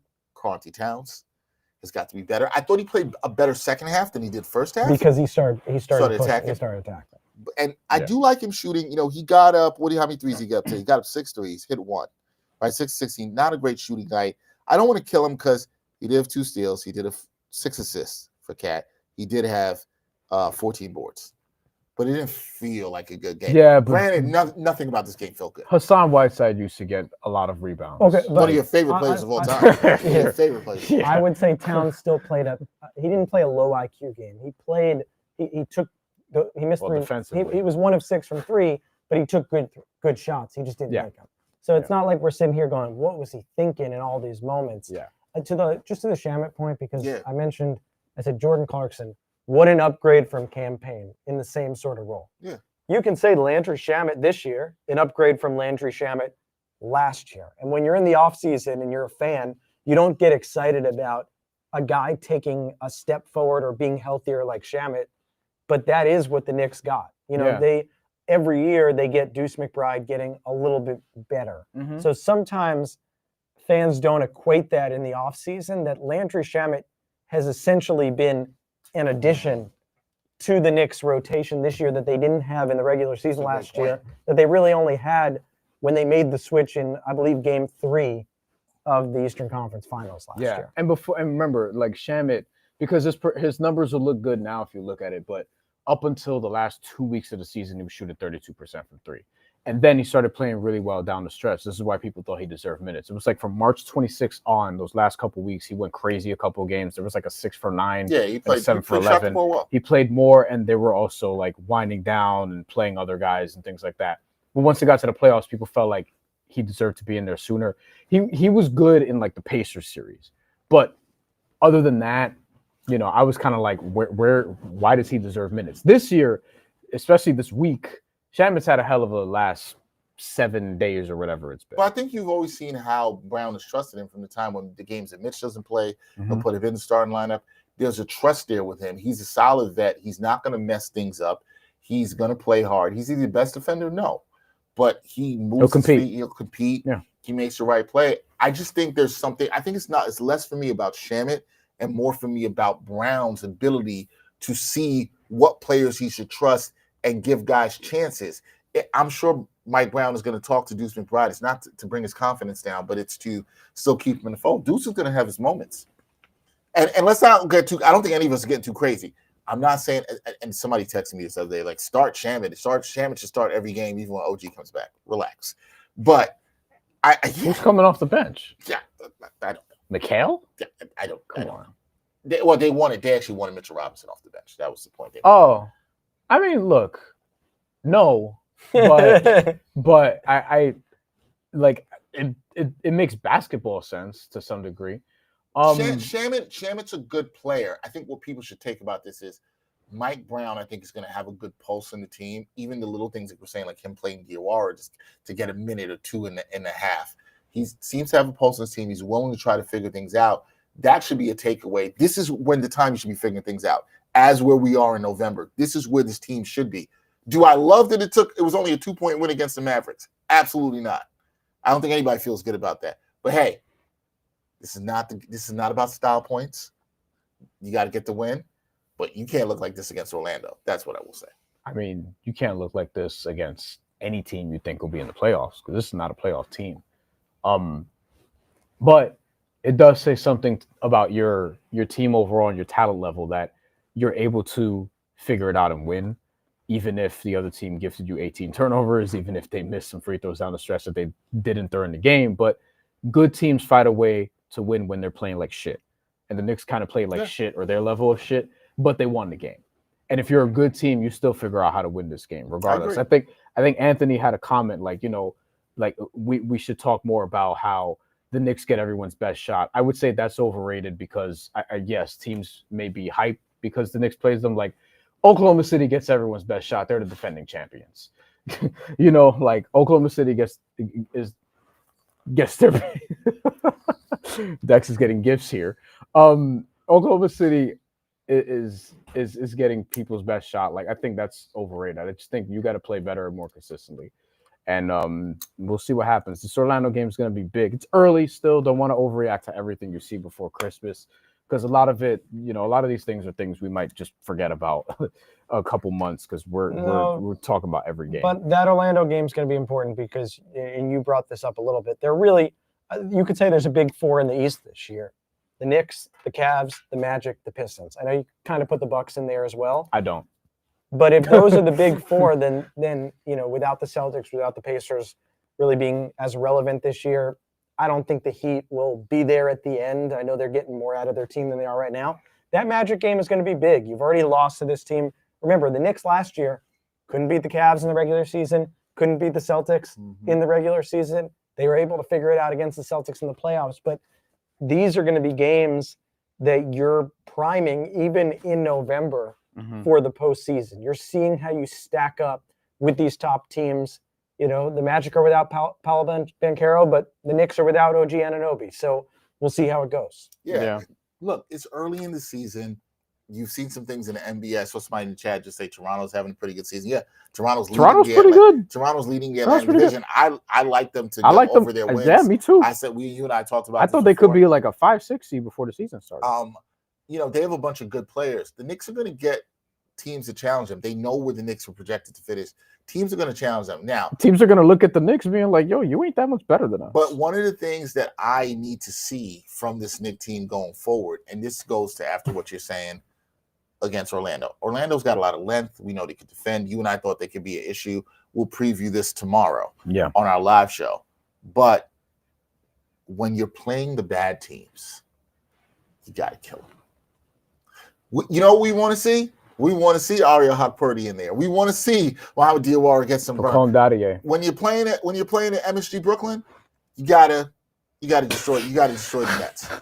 When you're playing at MSG North Carolina, you gotta destroy. You gotta destroy them. The Knicks have a couple of MSGs around the country. You have to destroy them. And I'm not gonna go crazy. This team was just integrating Brunson back in. Brian's right. You get the win. Brunson don't need no integration. But it's he come back in the game, and Brunson is going to be Brunson. It's the second game of a road trip that you had a day off. It's not a back-to-back. Nope. Second game of a road trip. You just played 7 games at home. So there's not really this looked more like, oh, man, trap game. It's the 5th game of a 6-game road trip. It looked like that. If you didn't know, you would think it was. That's fair. It didn't feel they had like a rest day too. Like that's what I'm saying. It's there's not really an excuse. We talked all night. What did it feel like? Someone said a playoff game. Someone said a preseason game. Because they were stressed. I'll go back to Charlotte. It kind of felt like a Tuesday 7:00 game in Charlotte, and not a nationally televised prime time. Sort of. There should have been a little bit more hoopla around this game and some energy. And the Knicks needed maybe a touch more energy in those first 3 quarters to get to that Ariel Hukporti minutes sort of spot. Yeah. The one thing we talked about in the offseason, Jeff, because we talked a lot about Bryan and I did an episode on how we were going to have the minutes for this team. And I said, you know what helps with minutes? Oh, blowing the teams out you're supposed to blow out. Yeah. You know what I mean? So you don't have to worry about it. So guys can rest in the fourth quarter. And when you don't do that, then you put more weight. It's not just about Jalen Brunson. Well, Tibbs is listening to this going, what are you talking about? You can do that? It's like, you can do that? I didn't know that happened. Yeah, you're putting more wear and tear on Jalen Brunson. You're putting more wear and tear on Mikal Bridges, who always plays a lot of minutes. OG Anunoby when he's healthy. Cat. Don't play with your food. That's the thing this Knicks team is. Listen, trust me, guys. I'm sure the coaching staff is going to preach this. Because this is what I bet. I bet you Mike Brown went in the locker room and was like, Landry Shamet, you get the game ball. You get the Tims. I don't even know who gets the Tims tonight, who had a great defensive game. I guess I'll give it to Mikal Bridges. Oh, yeah, it wouldn't be Shamet. Could Mitch it's not a good Mitch defensive game. Mitch but Josh Hart? I'll give it to Josh Hart. I'll be fine with Mikal? that. Whoever gets it. But you know what he said after that?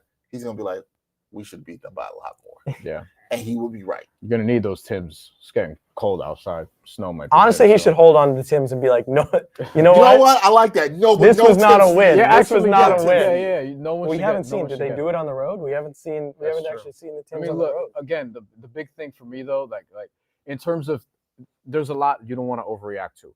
But one thing I'm keeping track of, again, against the fourth quarter spread is just an indicator of how you're closing. And the Knicks are third worst in the NBA right now. Only Sacramento, Washington is worse.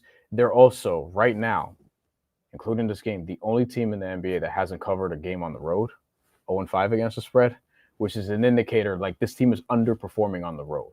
Like by the market, by projections, all these different things. And they are because they've only won one game so far against the worst team that they've seen on the road. You know what's funny about I'm listening to you hear that about the fourth quarter spread, which you brought up again. A lot about it too is like you don't get big enough leads to hold on to in the fourth quarter or try to put teams away. That's also we're kind of going to the same thing here. Yeah, you don't ever build up enough leads to have these like, chances. It's a betting stat, but it's not. It's really not. It's an indicator of how you're closing games, and it has to get better. And it can't be. It wasn't today because Shamet bailed them out. Landry Shamet bailed them out, but it can't be Brunson save us or this person save us. Like you should put these teams away sooner. You know what I mean? Like play to your talent level. Like ultimately, all these other teams are going to look at you as beatable, and you have to give them reasons why they shouldn't feel that way. Because there are other teams in the East who like they'll catch you slipping, and there's a lot of teams like you're better than them in terms of talent, up to top to bottom. But in a playoff series, like Toronto wouldn't be easy if they're healthy. Detroit wouldn't be easy if they're healthy. We saw that last year. This year they're better. Miami, they're not even healthy yet. They're 9-6. Like this could be something that lingers. Look, the Knicks. Jeff, go ahead. You gonna say? Well, the roles reversed starting with that Pistons series last year, where you went like I go back to the first season that Brunson was on the Knicks, right? When the Knicks won the first round series against Cleveland, and then they played that second round series against Miami. Mm-hmm. And I know they should have been favored in the series against Miami.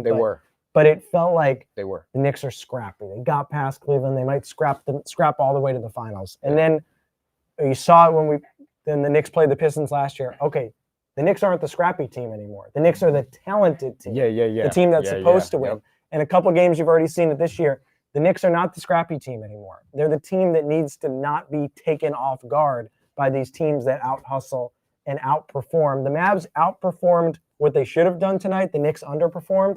Yep. And the margin became just so slim for the Knicks to actually get the win. So with all, and I guess to put a bow on this, what I'll say to that point is, these games are going to happen though. This is the thing I always say to fans all the time. You watch these games in season, regular season long. You're gonna have a disappointing game. I remember Bryan and I, we did a live last year after the Knicks almost blew a game to Charlotte. And Mikal Bridges got benched at the end of the game, and everybody was worried about that game. John Salon, who's in the G League now, went crazy against the Knicks. These things happen, and I understand why fans are frustrated about it. I do. However, what you have to watch is how's the team respond to this. Yeah. If this team comes out and has the right effort on Saturday, late afternoon against the Magic, Knicks fans are going to be feeling good. If they do that, if they take care of business against Brooklyn, if they take care of business in Charlotte, and they win these next 3 games, and it's a 4-1 road trip, and they're sitting at 12-5, and you're eating your Thanksgiving dinner, you're gonna be thankful for the 12-5. You'll be fine with the 12-5. Well now, done. On the other side, if they lose to Orlando. Dare I say lose to Brooklyn? The Orlando one specifically, that. but I had to put it out there. if they lose to the Nets, they lose on the rest of this road trip. They lose to the Nets, you might get an emergency show on Tuesday. I mean, we can't record next Thursday, so you don't know what'll happen. We'll see. My point is, things could change. It's about how teams. I always watch. It's adversity. This is a little adversity, and I'm sure Mike Brown is preaching that. But it's how does this team respond, right? How do they respond to this now? Is this sort of a wake up call? Okay, we finally got one on the road, but we were not impressive. Yeah, we lost. You know what I want to see? I want to see some damn pride. You lost to Orlando. Paolo went out early. You talked about it. We hit him there back at the Garden. Yeah, hit him back. What you hit got? him back. This is what Knicks fans I think want to see. I think that's fair. I think this is a game where if you tell me you don't feel great about this game, I get it. I get it 100%. If you tell me you feel great about this game, you're now the biggest Landry Shamet fan in the world. You're gonna buy a 44 Knicks jersey. I understand it too. I wouldn't do that, but you might need to customize it. Yeah. I think they're out here selling the Landry Shamet jerseys. And that's no shade to Landry Shamet. Yeah, because he's been really good. He's been a really good role player, and he's dependable. You got to hit on those margins if you're the Knicks. But any final thoughts, fellas, on what we saw tonight? What's going forward? Hey, did you hit your parlay? No, I just Towns didn't hit the 2 Cat let you down. So he took 6. He took 6. That's probably one thing we should talk about. Cat has to be, in terms of needing to be more consistent. Cat has been pretty uneasy this year, in totality. I had Howard Beck on the show the other day, and I asked him about who was the player that he thought needed to really step up with Brunson out, and he was like, "Yeah, I mean, obviously offensively, it's got to be Cat." Which I'm like, yeah, this was Brunson and OG out. To be honest, I was saying that. He said it's got to be Cat. Has to. But can Cat have these games where he looks like he did in the first half against Miami? On Friday.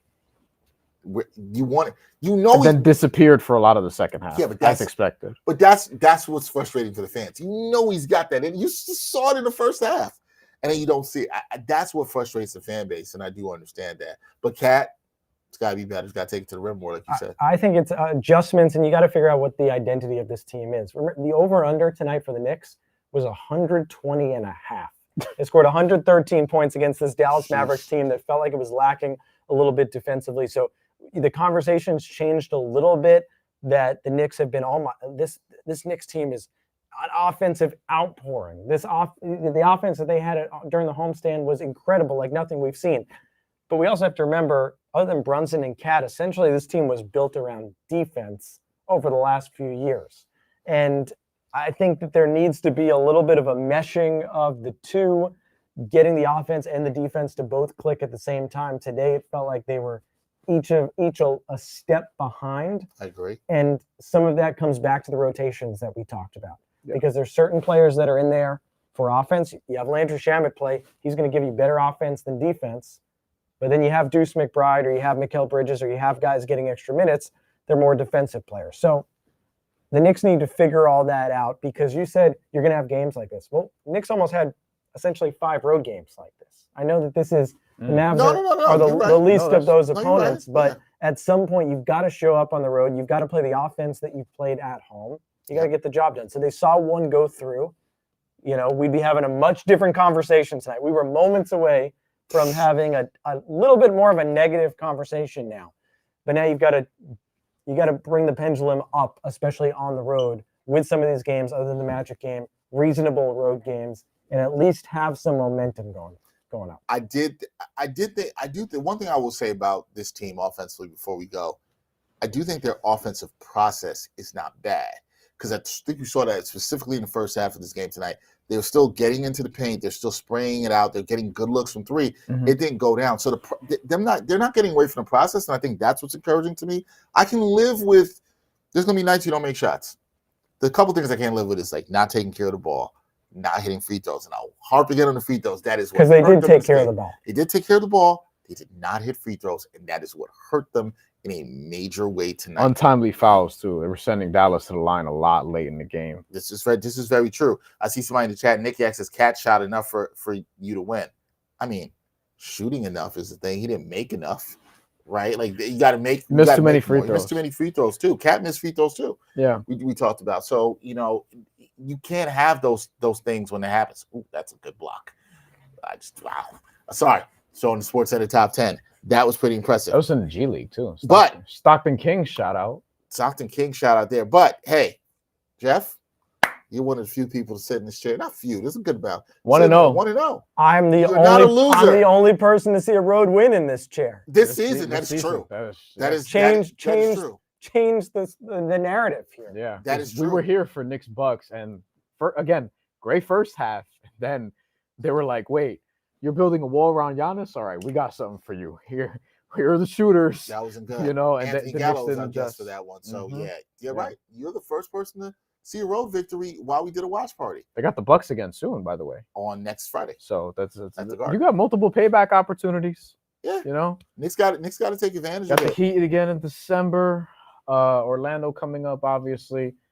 Toronto, Boston coming up. You got Charlotte twice coming up. Utah, Indiana. You got some winnable games on this schedule. Yeah, there's a world in which if the Knicks take care of the business, and we talking about early December, they could have fattened up their record and should be sitting at the top of the East, which is what people want to see. And sucks. A lot of the season comes down to how they play against the other elite teams, the Houstons, the Oklahoma Cities, the Denvers, the Cavs.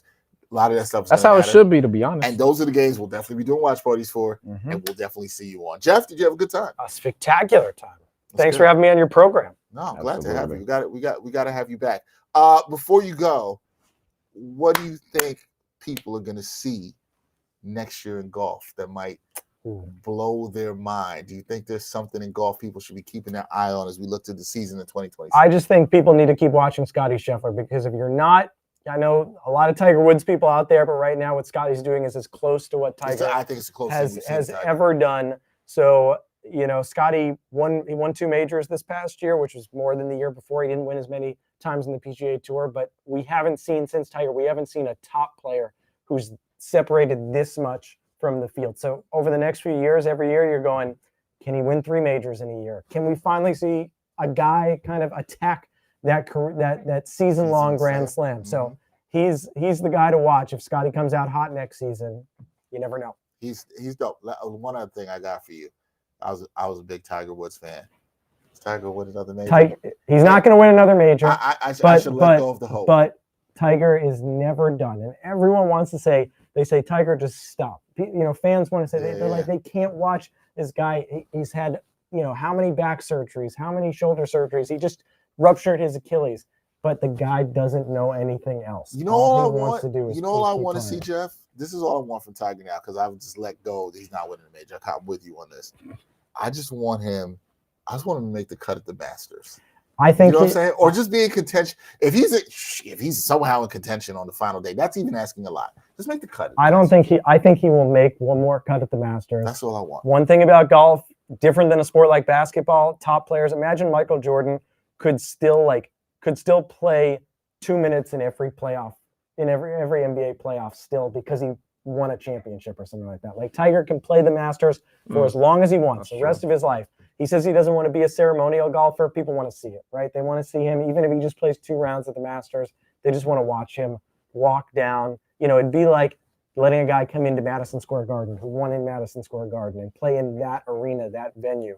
But I still think he gets it done. One more cut at the Masters, and I think he wins on PGA Tour Champions, which is the 50 plus. 50 plus. He can ride a golf cart 3 rounds. He says he doesn't want to ride a golf cart. He doesn't think it's like real golf. Someone's going to put him in there. You can do it.